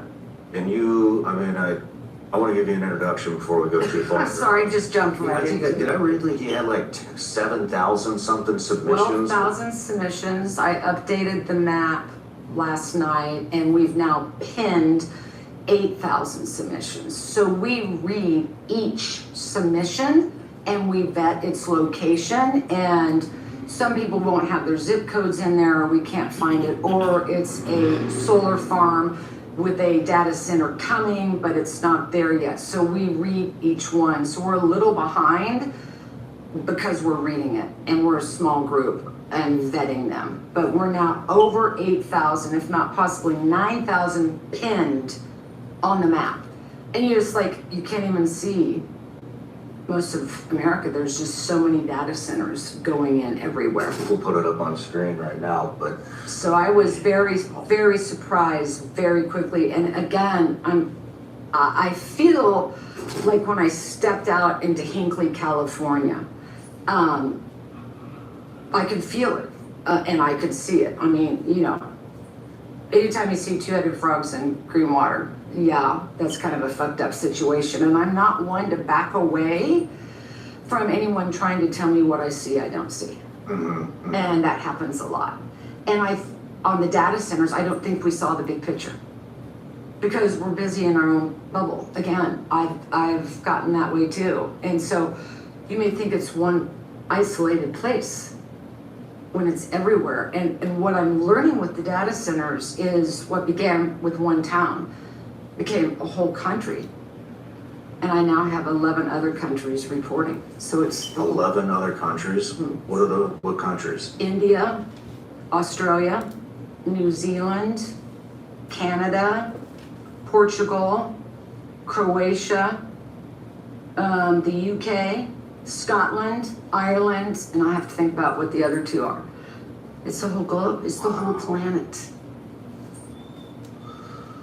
And you know, I mean, you've always been an environmentalist, correct? I mean, yeah, I mean, I think I got labeled that. yeah. Let me give you an introduction here real quick. Aaron Brockovich, you became a household name after helping expose one of the largest groundwater contamination cases in U.S. history involving Pacific Gas and Electric. That investigation led to a historic $333 million settlement and inspired the Academy Award-winning film Aaron Brockovich, where Julia Roberts portrayed you. For more than 30 years, you've investigated environmental contamination, corporate misconduct, and public health issues, helping communities take on some of the most powerful companies in America. Today, you're focused on the rapid expansion of AI data centers, sounding the alarm about their impact on water, resources, energy infrastructure, and local communities. You've also launched a nationwide initiative to help track data center development. You're the author of several books, including Superman's Not Coming, which examines America's water crisis and the need to protect one of the most vital resources. Man, it's just like everywhere you turn in this country and probably in the world, there's some crisis going on. I just watched this movie, this documentary on Netflix. It's called it's about plastics, microplastics. Yeah. The plastic detox. Have you seen that? Oh yeah.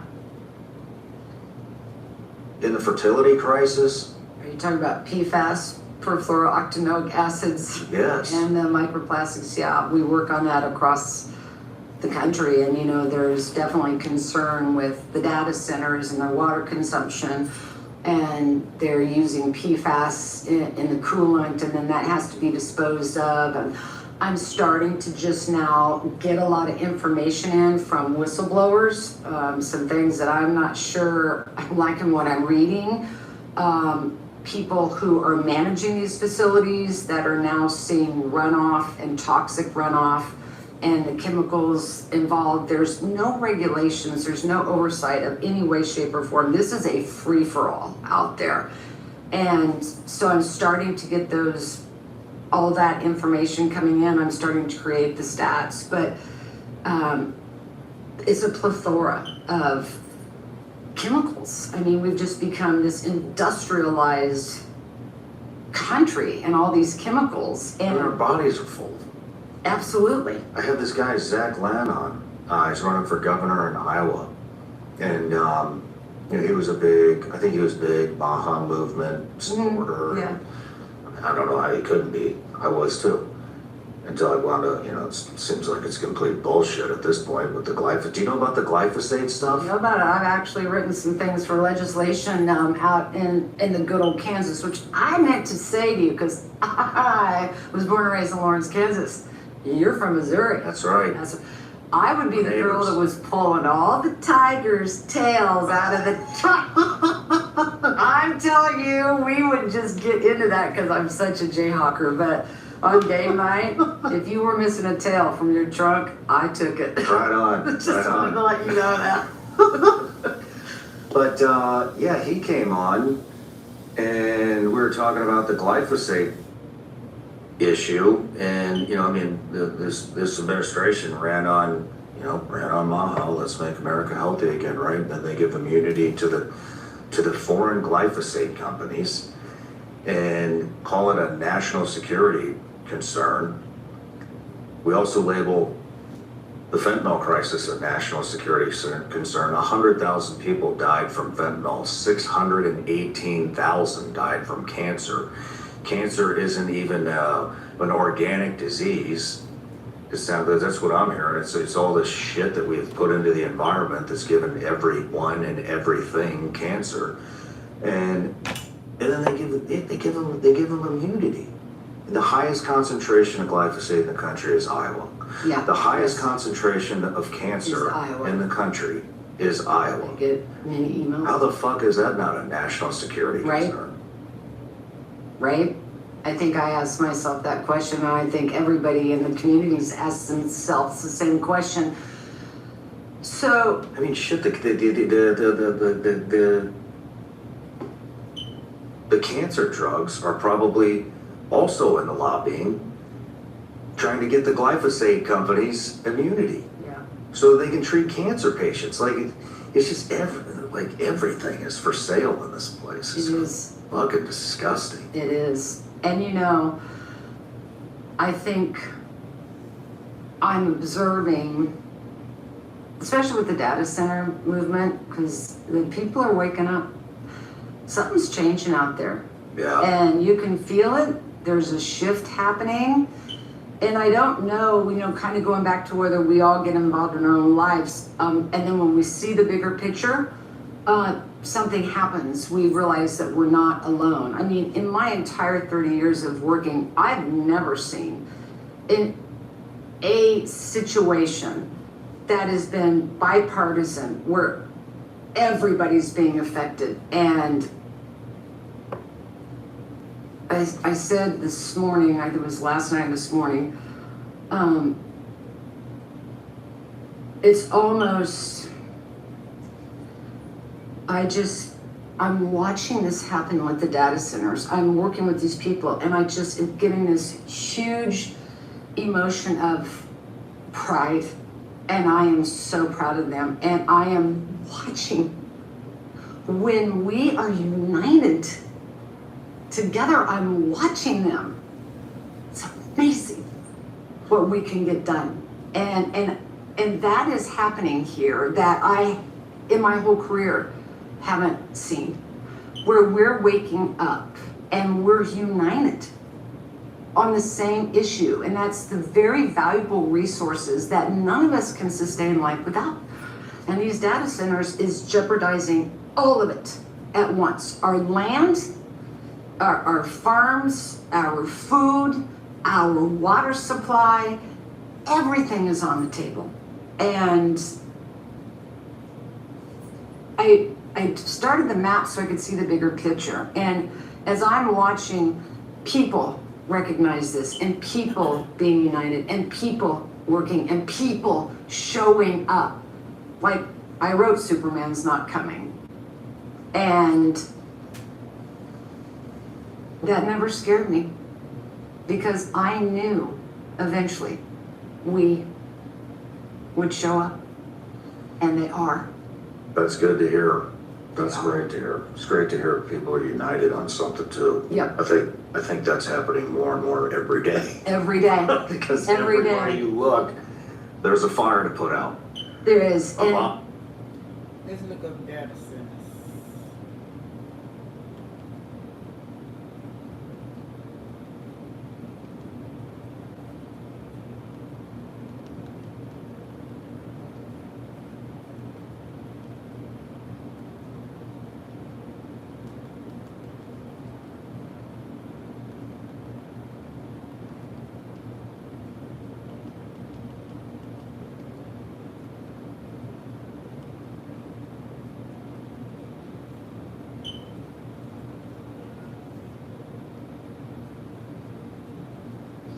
Your logo here. And there. There too. Yeah, anywhere really. Sure, just be careful. Next night, the backlash against AI data centers is growing, with protests from coast to coast in dozens of states today. The issue uniting many Americans across the political divide. Here's NBC's Alex Prochet. Tonight, a growing debate over data centers as a number of demonstrations play out across the country, from Atlanta to Berkeley, California.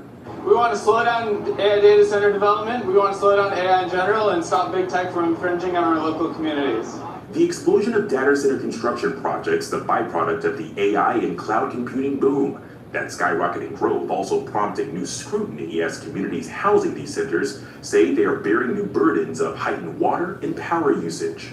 This week, New York became the first state to halt construction of new large data centers, the governor imposing a one-year moratorium. In Granbury, Texas, just outside of Fort Worth, residents have filed petitions to recall their mayor and several city council members after the city annexed property for a new data center site. Somehow you have to communicate to the local politicians, we're really upset and your job is at risk. The debate now making its way to Washington. President Trump blasted the move by New York's governor, Trump touting one of the biggest driving forces in the future for jobs are data centers. Both the taxes and jobs amount to liquid gold. But even members of his own party acknowledge regulations may be needed. While there are real issues to discuss and there are regulations to put in place, New York's decision to do an outright ban is only going to negatively impact its economy. Well, and ahead of this fall's midterm. Giant warehouses are popping up across the US, more than 2 every week. They feed AI algorithms, store photos, and answer our questions. Hey Google. A data center campus like this can consume as much power and water as an entire city. And many of the biggest server farms are emerging from the desert. But there's no official record of how many of these are being built, where they are, or even who owns them. To be honest, I've never really run into so much resistance for records than this project. Big tech companies often go to great lengths to hide the details. So we decided to build a map. What we designed is a system to see not only the individual location of each data center across the country, but also where they cluster. And for some, these clusters are appearing too close to home. We went to meet people who say having data centers next door is affecting their health. I had a hard time breathing, I couldn't sleep. I thought I was losing my mind. Summertime is more of a, during the winter it's like, almost like an engine trying to start. So how many data centers are there in the US? And is there enough power and water to satisfy a building boom that is only just getting started?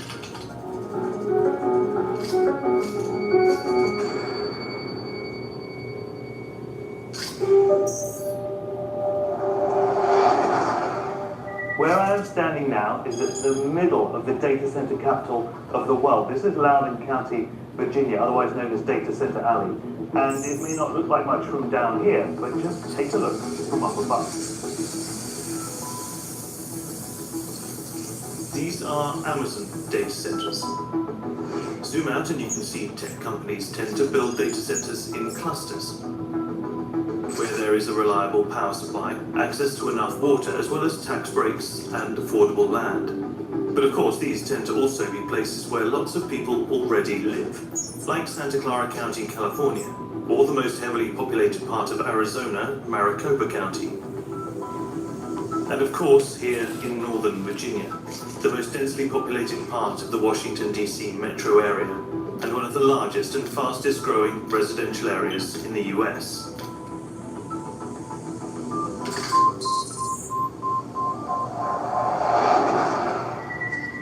Yeah, I mean, I was the fourth homeowner in this neighborhood, fourth to occupy a house in this neighborhood. Donna Gallant has lived on this street in Prince William County, Northern Virginia, for the last 30 years. All very peaceful until 2021, when things started to change. These are Google data centers, and ever since they started rising from the ground, Donna has been looking for answers. There's no transparency and With data center companies or with local authorities? Or both. So anytime you ask a question, it's, oh, we signed an NDA, we can't talk about it. Oh, we're under NDA, we can't talk about it. So there's no transparency at all.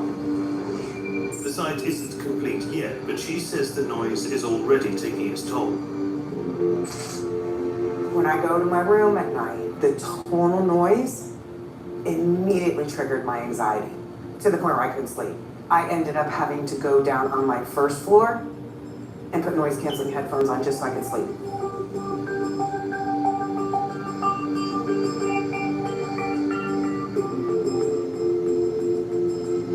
But for Donna and her neighbors, this is just the start. Over the next few years, they will find themselves surrounded by a string of new data centers. That's gonna go from this road here all the way and around my neighborhood. That's where the data center is gonna go. And that's gonna be 75 feet tall, that's smack in the middle of the neighborhood. Zoom out a little more and you can see this plot of land. It was originally meant for housing, but in 2023 it was rezoned to clear the way for the construction of data centers instead. Prince William County already has over 70 data centers, but if this master plan for a data center opportunity zone is fully realized, together with Loudoun County to the north, they'll have more data centers than Russia. Donna set up a local campaign to challenge the rezoning, but the lawsuit was dismissed. Yeah, it's heart-wrenching. It's heart-wrenching. Do I have ill feelings towards the data center industry for that? Yes, I do. I think we all need it. It's the way the world is going, but do I think dropping it next to people's homes is the right answer? No. There is no definitive public directory of data centers, no official map, no single regulator to ask, or government agency to FOIA. So, it's been really tricky to kind of get these records because the companies don't want to disclose all of that information. By tricky, we mean redacted records and requests denied on the grounds of trade secrets. It turns out there is one thing that most data centers need: backup generators, in case the grid fails. And anyone who wants to install a generator needs to apply for an air quality permit. So what we set out to do was request all of the permits that are issued to data centers for those backup generators. That meant filing public record requests for air permits in every state. They list the capacity of the generator, so we can extrapolate the power needs of the data center. They also provide clues about who owns it. Take this hotspot, rapidly expanding close to Columbus, Ohio. There are at least 164 emergency generators permitted here. This is a data center where the air permit was applied for by an LLC called Magellan Enterprises LLC. But the company has applied for a trade secrets exemption. So they were actually able to redact pretty much all the information that we wanted. But all of the big tech giants must disclose any companies like LLCs that they own. And by digging into their official records, we managed to pull back the mask. And it turns out that the data center in Ohio, it's not Magellan Enterprises LLC, that's actually owned by Google. This is a task we repeated hundreds of times to build this map. It's the most comprehensive tally to date of America's exploding data center industry. Every dot is a data center large enough to need a permit for its backup generators. These are the facilities either already built or approved for construction at the end of 2024. We live in the cloud. Our photos, our conversations, our work, it all exists in a world without weight, without walls, an invisible, ethereal network that connects us all seamlessly, wirelessly, magically. But that's a lie. The cloud isn't in the sky, it's on the ground, in a warehouse the size of dozens of football fields, burning more power than a small city. And the artificial intelligence boom is pouring gasoline on the fire. This is the story of the data center, the physical heart of the digital world. These secretive humming factories are the real foundation of modern civilization, and their insatiable hunger for energy is beginning to reshape our world in ways we are only starting to understand. So, what is a data center? Forget the sterile stock photos. Picture a building that is less of an office and more of a machine. Inside, there are no people, just endless, deafening rows of black steel cabinets called racks. Each rack is filled with dozens of screaming hot servers, the powerful specialized computers that store, process, and route the world's information. For decades, these servers powered everything from your email to streaming movies. But now, a new kind of hardware is taking over, the GPU, or graphics processing unit. Originally designed for video games, these chips are uniquely suited for the colossal calculations required by artificial intelligence.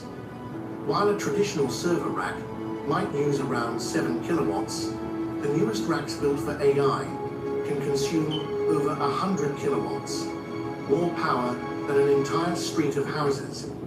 And these racks are being installed by the thousands, transforming the data center into a supercomputer that spans acres. The scale of these operations is difficult to comprehend.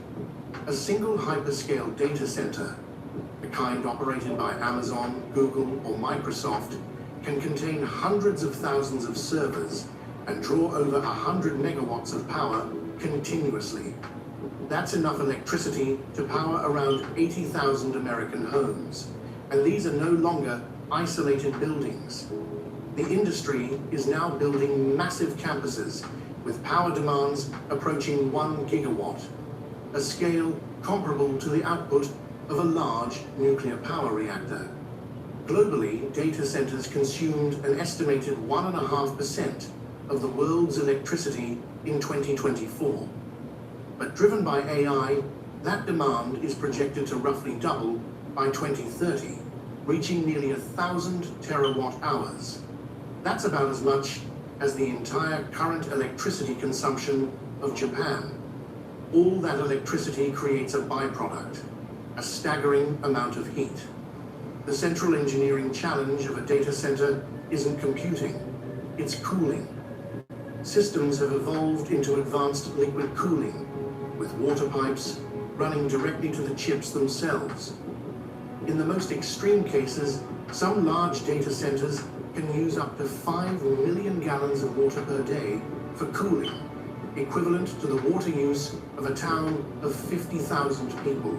This explosive growth has a single primary cause: the artificial intelligence boom. A simple Google search is incredibly efficient, but asking a generative AI a question is a different beast entirely. Estimates suggest a single AI query can use anywhere from several to 10 times more electricity than a traditional web search. And while that might not seem like much for one question, consider that billions of these queries are now happening every day. AI is not just an app on your phone. It's a fundamental shift in computing that demands exponentially more power. Training a new large AI model can consume hundreds of gigawatt hours of electricity, comparable to the annual power use of tens of thousands of homes. This has put data centers and the companies that build them on a collision course with the physical limits of our energy infrastructure. In the United States, data centers accounted for over 4% of the nation's electricity use in 2023. Driven by AI, some projections show that figure could climb to 9% by 2030. Nowhere is this tension more visible than in Loudoun County, Virginia. Known as Data Center Alley, it's the densest concentration of data centers on Earth. So much of the world's internet traffic flows through these few square miles that the region is straining to keep up. The local power grid is under such immense pressure that utilities have warned they may not be able to meet future demand, leading to tense community debates and forcing data centers to rely on fleets of polluting diesel generators. This strain isn't unique to Virginia. It's happening globally, sparking a desperate high-stakes scramble for power. Tech companies are now among the world's biggest energy players, signing massive deals to secure their own power sources. They are funding enormous solar and wind farms, but the intermittent nature of renewables can't satisfy the around-the-clock needs of a data center. So they are turning to the one source of carbon-free power that runs around the clock: nuclear energy. In a landmark deal, Microsoft partnered with energy company Constellation to restart the 3 Mile Island Unit 1 reactor in Pennsylvania, set to come online by 2028. Amazon, Google, and others are exploring similar investments, funding a new generation of small modular reactors to power their digital empires. But the true cost of the data center boom isn't only measured in megawatts and gallons, it's increasingly being paid by ordinary people living right next door. These buildings no longer rise in remote deserts. They're going up beside homes, schools, and farms, and the communities around them are beginning to push back. The first complaint is often the sound. A large data center never sleeps. Its cooling systems and fans produce a constant, low-frequency hum that residents describe as maddening, a drone they can hear through closed windows, late into the night. Then there's the bill. As data centers swallow enormous shares of the local grid, the cost of building new power lines and plants gets spread across everyone, and families in these regions are watching their monthly electricity bills climb to help power the world's server farms. In drought-prone towns, residents find themselves competing with cooling towers for the very same water. And the rows of backup diesel generators, run and tested regularly, raise real concerns about the air that nearby families breathe.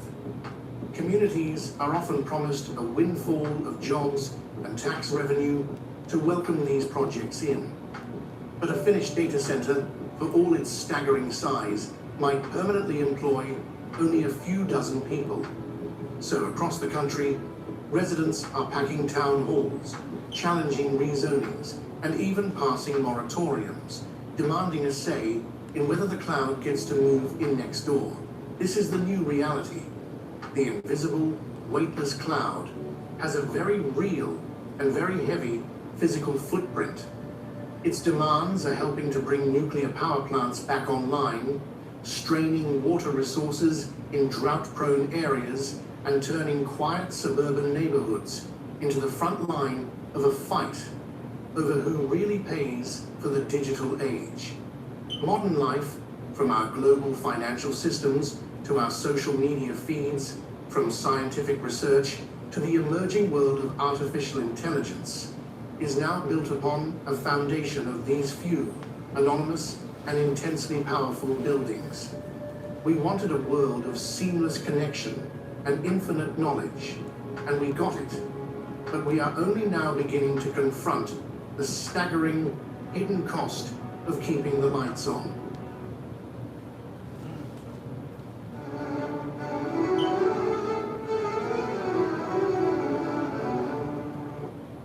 Welcome to Huntington, a big Pepperloos we should all be Yeah, for what she wants, like a path to turn late nights into beach days.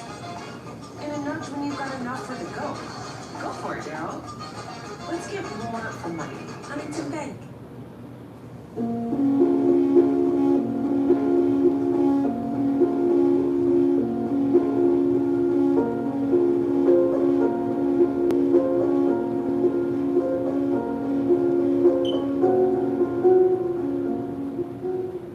I want to start with a simple question, not a complicated one. Not one that requires advanced degrees or access to classified archives. Just a question that, once you ask it, becomes genuinely difficult to stop asking. Why, in virtually every corner of the world, at virtually the same moment in history, did human beings abandon the most efficient food production system ever devised and then spend the next 200 years pretending it never existed? That's it. That's the whole question. But the deeper I went, the more that simple question started to pull at something much larger. something that touches maps that were altered, forests that were cleared on schedules that defy natural explanation, and an almost total erasure of a body of knowledge so comprehensive, so ancient, and so effective that its disappearance should be considered one of the most significant events in recorded human history. Should be, isn't. That silence alone tells you something. It started, as these things often do, with a footnote. I was going through a collection of botanical survey reports from the early 1800s, the kind of documents that get digitized and uploaded to university archives and then largely forgotten. Field notes from surveyors mostly. Men sent ahead of colonial expansion to catalogue what was there before the roads came through. And what they described repeatedly across dozens of separate surveys conducted on 4 different continents was the same thing. Forests that fed people, not metaphorically, not incidentally, but systematically, purposefully, with a level of biological engineering that the surveyors themselves kept struggling to articulate because they had no framework for it. One British surveyor, writing from the Deccan Plateau in 1817, described walking for 3 days through what he called an arrangement of trees so convenient to the traveller that one begins to suspect the hand of man in the placement of each species. A French naturalist writing from the interior of what is now the Democratic Republic of Congo in 1832 noted an almost impossible abundance of fruit-bearing trees, nut-bearing trees, and medicinal plants occupying the same ground in an order that no accident of nature could produce. An order that no accident of nature could produce, that phrase stopped me cold. Because here's the thing. These 2 men, an English surveyor and a French naturalist, never met, never corresponded, were operating on different continents, in different ecosystems, writing in different languages, and yet they were describing the same thing, using almost the same language. That's either a remarkable coincidence, or it's evidence of something real. The deeper I looked, the more I found this pattern repeating. Survey after survey, continent after continent, from the 1790s through roughly the 1860s. A world that was, in certain key regions, not wilderness in the way we understand that word today, but something closer to a managed, layered, multi-species food production system operating at continental scale. And then, gone. Not gradually, not through the slow march of deforestation or climate shift, but gone. In a window of decades so compressed that the transition barely registers in the official record. This raises a simple but critical question. What exactly were they clearing? Let's start in England, because England gives us something useful: documentation. The Royal Forests. Most people know that term and assume it refers to hunting grounds, land reserved for kings to chase deer. And yes, that's part of the story, but the official explanation collapses here when you actually look at the Domesday Book of 1086 and the forest surveys that followed it. The royal forests of Norman England covered, at their peak, somewhere between 1/4 and 1/3 of the entire country, an enormous fraction, and the forest laws enacted to protect them were, by the standards of any era, extraordinarily severe. You could be blinded, mutilated, or executed for taking game from a royal forest. The standard explanation is that this was about aristocratic privilege, about hunting rights. But here's the strangest part. You couldn't take game from these forests. You also couldn't take timber. You couldn't clear land within them. You couldn't farm in them, or graze livestock in them, or build structures in them. The restrictions weren't just about hunting. They were about preserving the totality of the ecosystem, a forest where nothing could be removed except, in certain circumstances, by licensed right, rights called common of mast, common of pannage, common of estivers. And what was being protected under these arcane rights? The mast, the fruit of the forest, acorns, beechnuts, chestnuts, hazelnuts. The estivers, the right to take certain branches, were calibrated carefully to allow harvest without destruction. These weren't hunting grounds, not primarily, They were managed food systems, and the laws around them were designed, whether intentionally or not, to prevent their destruction. Then came the Enclosure Acts between roughly 1750 and 1850. In wave after wave of parliamentary legislation, the common forests and commons of England were systematically privatised, cleared, and converted to agricultural monoculture, millions of acres. Within 2 generations, a food system that had sustained rural populations for centuries, in some cases for millennia, was dismantled, fenced off, and ploughed under.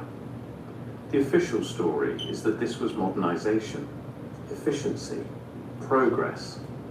But look at the timeline, look at who authorised it, and look at what replaced it. Not a better food system, a more controllable one. A system that required seeds to be purchased, land to be rented, labour to be sold. A system in which no one could simply walk into a forest and eat. Once you see it, you can't unsee it. Now move across the Atlantic. Before European contact, the indigenous peoples of North America, particularly in the Pacific Northwest, the Great Lakes region, and throughout what is now California, maintained food production systems of extraordinary sophistication. The Kalapuya of the Willamette Valley burned their landscapes on precise cycles to manage the growth of Karma's bulb meadows and oak of groves. The Haudenosaunee Confederacy practiced companion planting at landscape scale with what they call the Three Sisters, corn, beans, and squash, but also maintained extensive food forests of nut-bearing trees, berry thickets, and medicinal plants that buffered and supplemented agriculture across vast territories. The early European observers who encountered these landscapes were almost universally confused by them. They described the American landscape as park-like, as if someone had designed it, as if someone had maintained it, which of course someone had, for thousands of years. The first British colonial administrator to formally document the Carolina Piedmont in the late 1600s wrote about groves of pecan, walnut, and chestnut trees so well spaced and tended that an Englishman might mistake the whole for an orchard of great age. He was almost certainly right. It was an orchard, a food forest maintained across generations, across centuries by people who understood that a tree properly placed and tended will feed your grandchildren's grandchildren without your grandchildren doing anything at all. And then the clearing began. Not the slow clearing of individual farmers moving west. Something faster. Something that felt. That moment when your cat is done waiting, open a can of Reveal all-natural limited ingredient broths. Or maybe it's time to treat your cat to true joy. 100% natural, 100% irresistible. Reveal, a difference you can see. Anyway, safe drivers save money with Snapshot since they're not stuck paying for bad drivers' mistakes. Hang on, I love this part. Have you seen?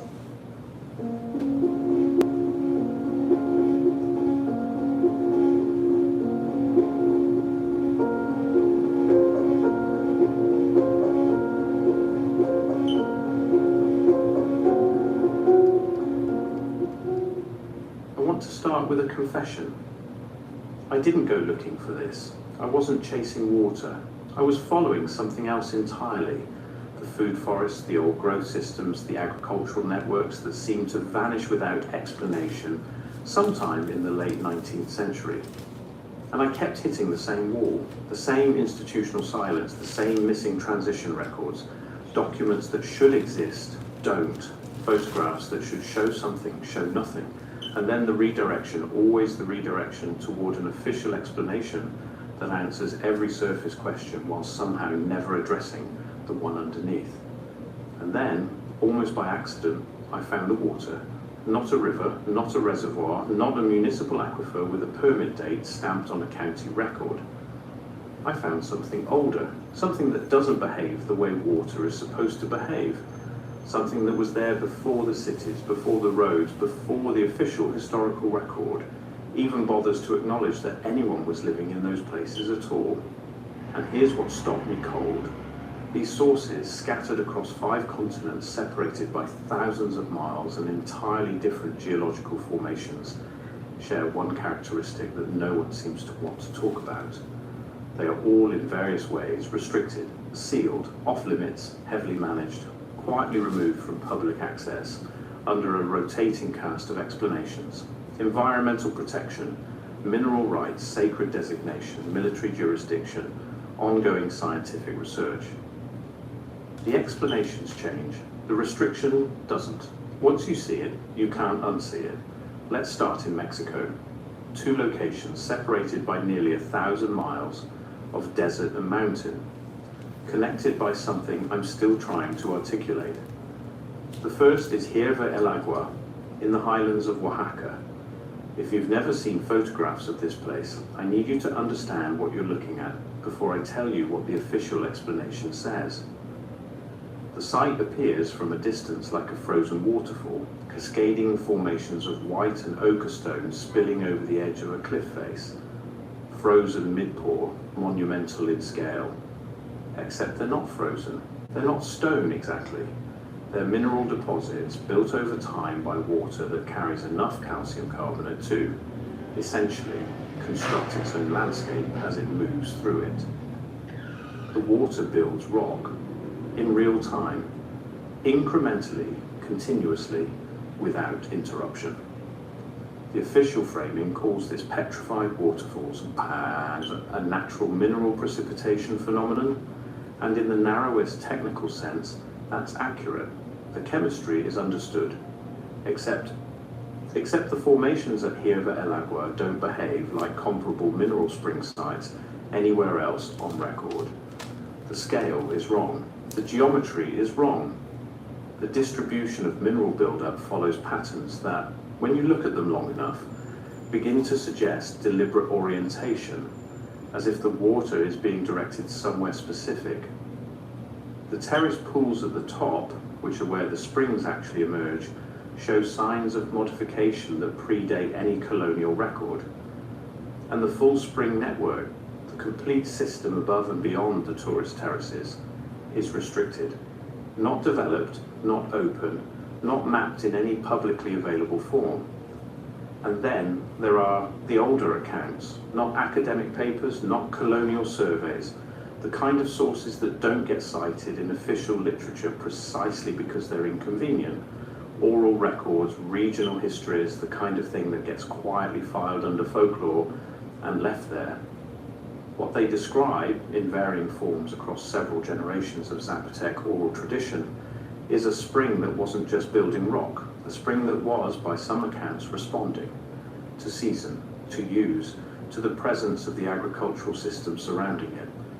That the mineral formations weren't incidental byproduct, but something closer to output, the spring expressing, in stone, whatever it was processing. Whether that means anything verifiable, I genuinely don't know. But I also don't know how to explain why those accounts disappeared from regional documentation at almost exactly the same moment the upper network was quietly closed off. The whispers stopped, the access stopped, at the same time.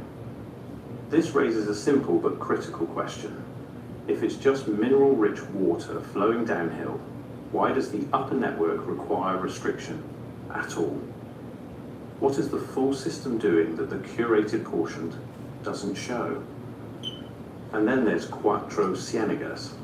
Drive north through Coahuila into the Chihuahuan Desert, one of the most arid, inhospitable environments coming in North America, and at some point the desert simply stops making sense.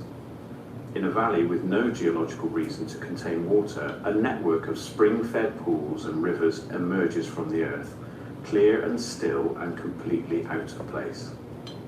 The official explanation collapses here almost immediately, because the geological conditions don't account for what's present.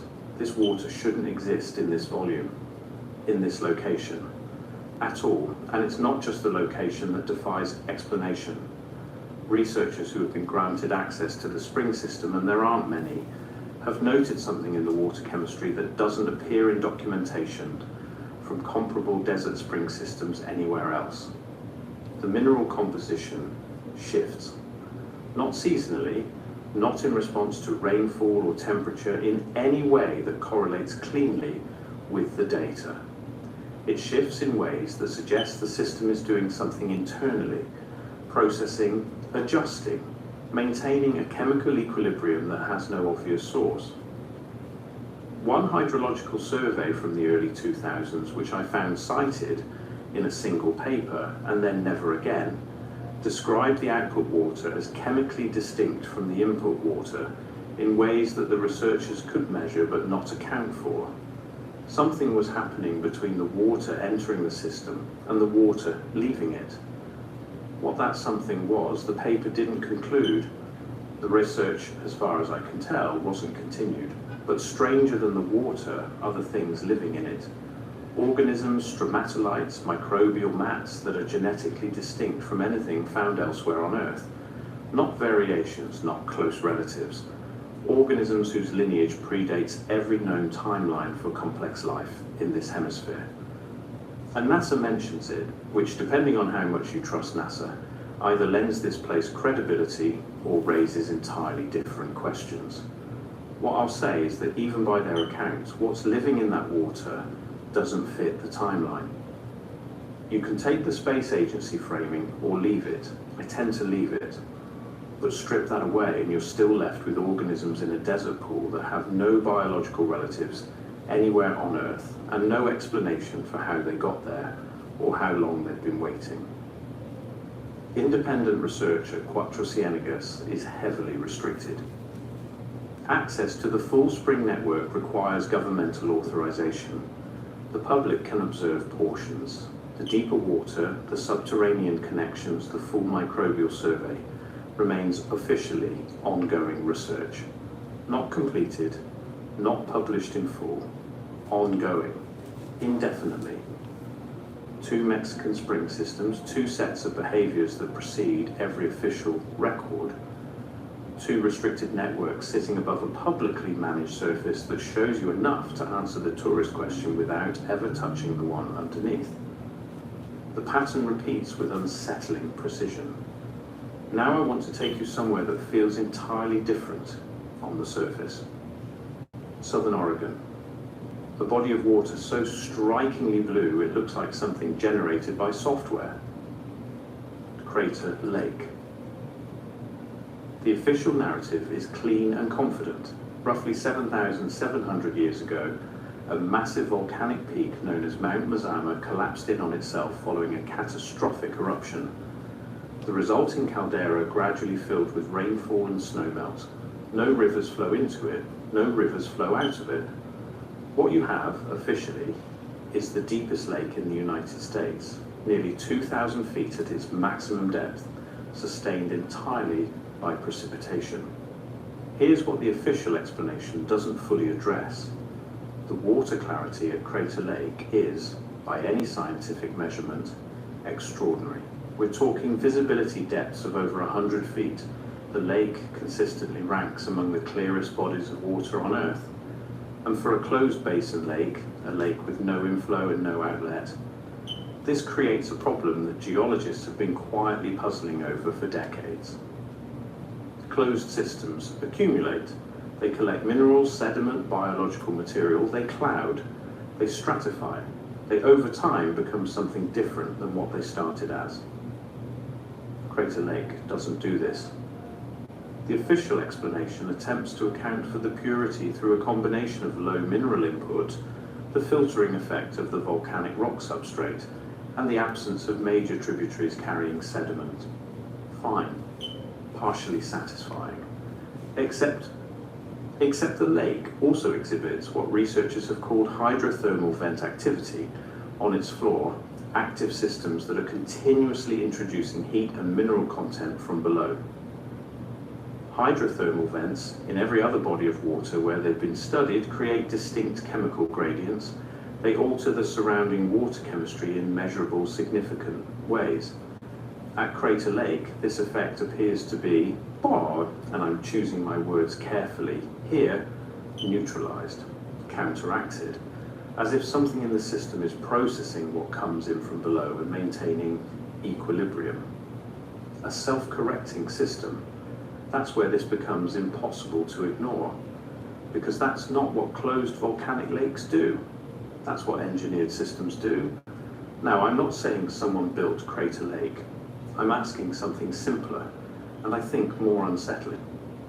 Is it possible that what we're looking at is not a geological accident, but the surviving remnant of something designed to work exactly this way? And if so, designed by whom? And when? The lake is, officially, under National Park Service management. Certain portions of the shoreline and the water itself are under research permit restrictions. Access to the caldera rim and the hydrothermal zones below the surface requires specific authorization. The Park Service frames this as environmental protection, and maybe it is. But I keep coming back to the question of what is being protected. The lake from us, or the information about the lake from us? The pattern repeats with unsettling precision. If this is your first time here, I want to be clear about what we're doing. We're not drawing conclusions, we're following anomalies. We're asking why the same kinds of questions keep producing the same kinds of silence from the same kinds of institutions. If that's something you want to keep exploring, consider sharing this video, or become a YouTube member because we're only getting started. Beppu, Japan. A city on the northeastern coast of Kyushu Island sitting atop one of the most concentrated geothermal spring systems on Earth. The numbers are, by any measure, astonishing. Over 2,000 registered spring sources within the city limits. More hot spring output than anywhere else in Japan, which is itself one of the most geothermally active nations on the planet. The city's entire infrastructure, its hotels, its bathhouses, its heating systems, is organized around this underground network as if the city was built for the springs, rather than the springs being incidental to the city. And that framing, that the city exists in service to the water, not the other way around, is one I want you to hold on to. Because there are springs in Beppu that are not open to the public, not in the sense of being temporarily closed, not in the sense of being under renovation, permanently, categorically restricted.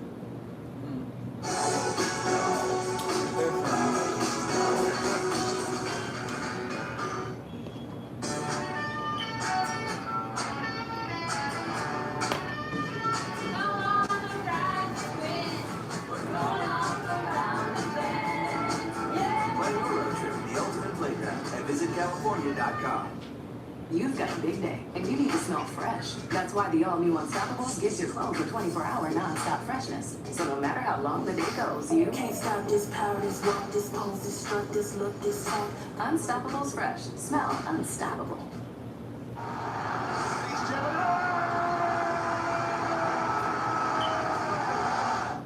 So I finally went to allstate.com. It was so easy to switch. My previous car insurance was hiking up our rates, and that's what brought me to Allstate. They gave me a quote in a few minutes, and I saved hundreds. The most well-known of these are the so-called Jigoku, the Hells, a series of dramatically colored thermal pools whose chemistry produces visual effects ranging from deep blood red to vivid cobalt blue to an opalescent, almost milky turquoise. 7 of these pools are maintained as tourist attractions. You can pay admission, walk the paths, take photographs, but there are others, the less discussed ones, the ones that don't appear on the tourist maps, that local sources will acknowledge only obliquely, that appear in Meiji-era records as active and significant, and then simply stop appearing. Not because the springs stopped, the springs are still there, still flowing, still visible in some cases to anyone who gets close enough to the restricted perimeter. What stopped was the documentation. The official framing positions the restricted areas as either privately owned, structurally unsafe for public access, or under ongoing geothermal research. And maybe those explanations are accurate. But here's the strangest part. The network beneath Beppu is not fully mapped, not completely.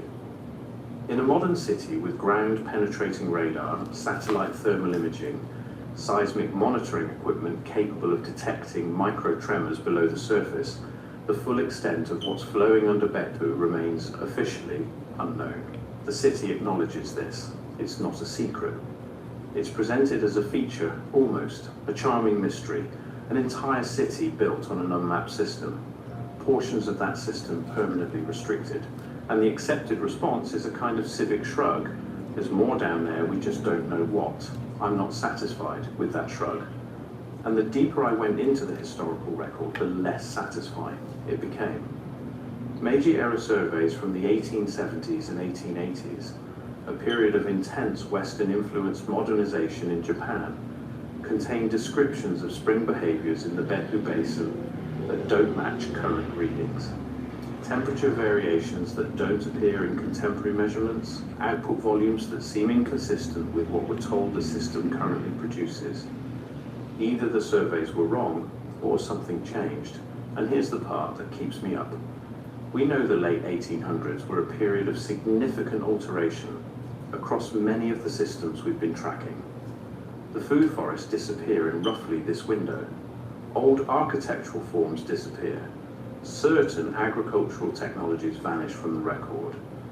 Is it possible that the springs of Beppu were also, in some meaningful way, modified during this period?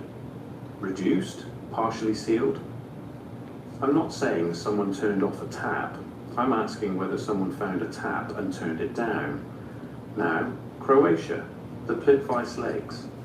And this is where I want to spend some time because Plitvice does something that I believe, once you understand it, reframes everything we've been discussing. The lakes are a UNESCO World Heritage Site, 16 terraced lakes connected by waterfalls, cascades and caves spread across a forested valley in central Croatia. They are objectively, undeniably, one of the most visually striking landscapes on Earth. If you've seen photographs, you understand why. If you haven't, I want you to stop and look them up. I'll wait. What makes Plitvice unusual, officially unusual, not even getting into the stranger territory, is the travertine, the rock. The lakes are lined, dammed, and continuously shaped by travertine barriers, limestone deposits that are precipitated out of the water by a specific combination of microorganisms, mineral chemistry, and flow dynamics. These barriers are not static. They grow, they shift, they reshape the course of the water, which in turn affects where new barriers form, which changes the water's path, which changes the barrier formation. The system modifies its own architecture in real time. The official explanation frames this as natural geochemical process, and in the narrow sense, that's accurate. Travertine formation is understood. The microbial component, mostly algae and moss, is well documented. But the behavior of the system as a whole, its capacity to maintain a stable series of lakes over centuries while continuously altering its own physical structure, represents something more sophisticated than most natural processes we study. Natural systems don't usually maintain stability through constant self-modification. They tend toward entropy. They drift. They change in one direction. Plitvice has been, as far as historical records extend, in a state of continuous self-maintenance. The lakes don't fill in, they don't drain, they don't become a single basin despite the continuous dissolution of their travertine barriers. Something in the system resets the balance, something keeps it working. And here's what started pulling at the edges of my thinking. Large portions of the Plitvice Lake system are designated as research zones, areas within the national park that are accessible only to authorized scientific personnel. The public walkways trace the perimeter of the lake system, offering views without access. The underwater portions, the cave systems, the deeper lake floors, the subsurface channels connecting the lakes are substantially unmapped and formally restricted.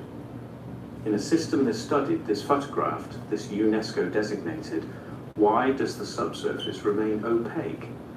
The evidence suggests something much larger when you start mapping what we're not being shown. The public faces of these systems, the tourist walkways at Plitvice, the admission-priced hells of Beppu, the rim trail at Crater Lake begin to look like something else when viewed together. Not access, a managed reveal, A curated presentation that shows you enough to satisfy the question while keeping the actual mechanism out of view. Show you the lake, restrict the depth, show you the spring, seal the source, show you the water, keep the system proprietary. And this is where I need to slow down and ask a harder question, because I know what the counter-argument is. Crater Lake is in Oregon, Beppu is in Japan, Plitvice is in Croatia, Hierva El Agua and Cuatro Ciénegas are in Mexico. These places have nothing to do with each other. Different governments, different geological contexts, different cultural histories, different agencies managing different restrictions for different reasons. Fine. But the pattern repeats with unsettling precision. Not similar patterns, not vaguely analogous situations, the same pattern. Ancient water source of unusual behavior, documented restriction or erasure of access, absence of comprehensive pre-restriction records, official explanations that address the surface question without touching the underlying mechanism, and in several cases, a specific intensification of restriction during or after the period we've been calling the late 1800s reset. How do you coordinate that? How does that happen independently across 5 continents in systems managed by governments and institutions with no formal connection to each other? You either accept that it's coincidence, and I'm increasingly unable to do that, or you accept that something else is operating. Not a conspiracy in the dramatic, shadowy boardroom sense, something older than that, something structural. A pattern of behavior that doesn't require coordination because it emerges from a shared understanding of what these sources are and why they require management.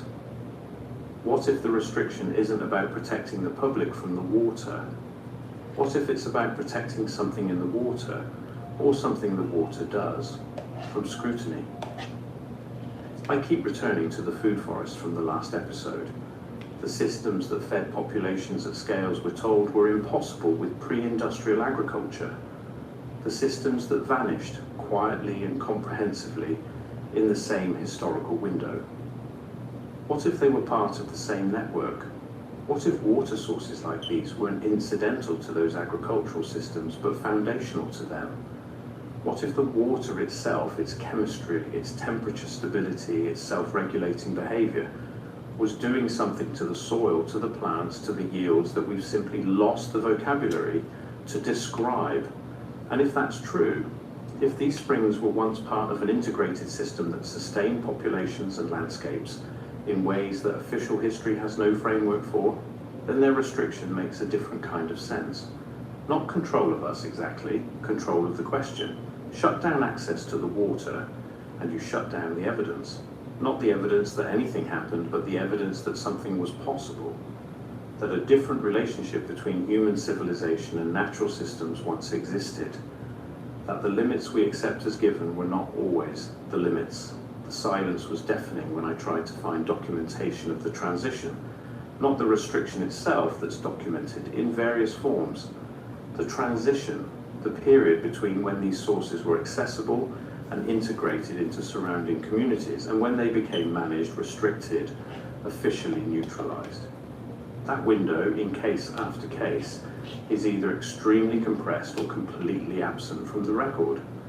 Things that were accessible are suddenly not, without clear process, without public record of the decision, without even, in many cases, formal notice that access had changed. Not gradually restricted, not incrementally managed or there and then not there, open and then sealed. I want to close with something that I can't fully explain, and I'm going to be honest that I can't. There are indigenous oral traditions attached to almost every restricted water source I've investigated in the course of this research, not as historical artifacts, living traditions, communities that maintain knowledge about what these springs were, what they did, how they were used, and in conversation, after conversation, when I've had the opportunity to speak with people from these communities, I find the same theme recurring. The water knows, not metaphorically, not spiritually, in the sense of a vague, decorative attribution, practically. The water in these traditions is understood as an active participant in the systems it supports, not a passive resource to be extracted, but something with behavior, with memory, with a kind of organizational intelligence that expresses itself in the way it moves through a landscape, the way it responds to what's around it, the way it maintains conditions that sustain life across timeframes that dwarf any single human civilization. And when I map those traditions against the physical behaviors we've documented, the self-regulating equilibrium at Crater Lake, the continuously self-building architecture of Plitvice, the unmapped network beneath Beppu, the inexplicable mineral constructions at Hierve-el-Agua, and the organisms at Cuatro Ciénegas that predate every biological timeline we're given. Another invite? Why is everyone getting married at the same time? What about the ranch theme bachelorette party? Gemini?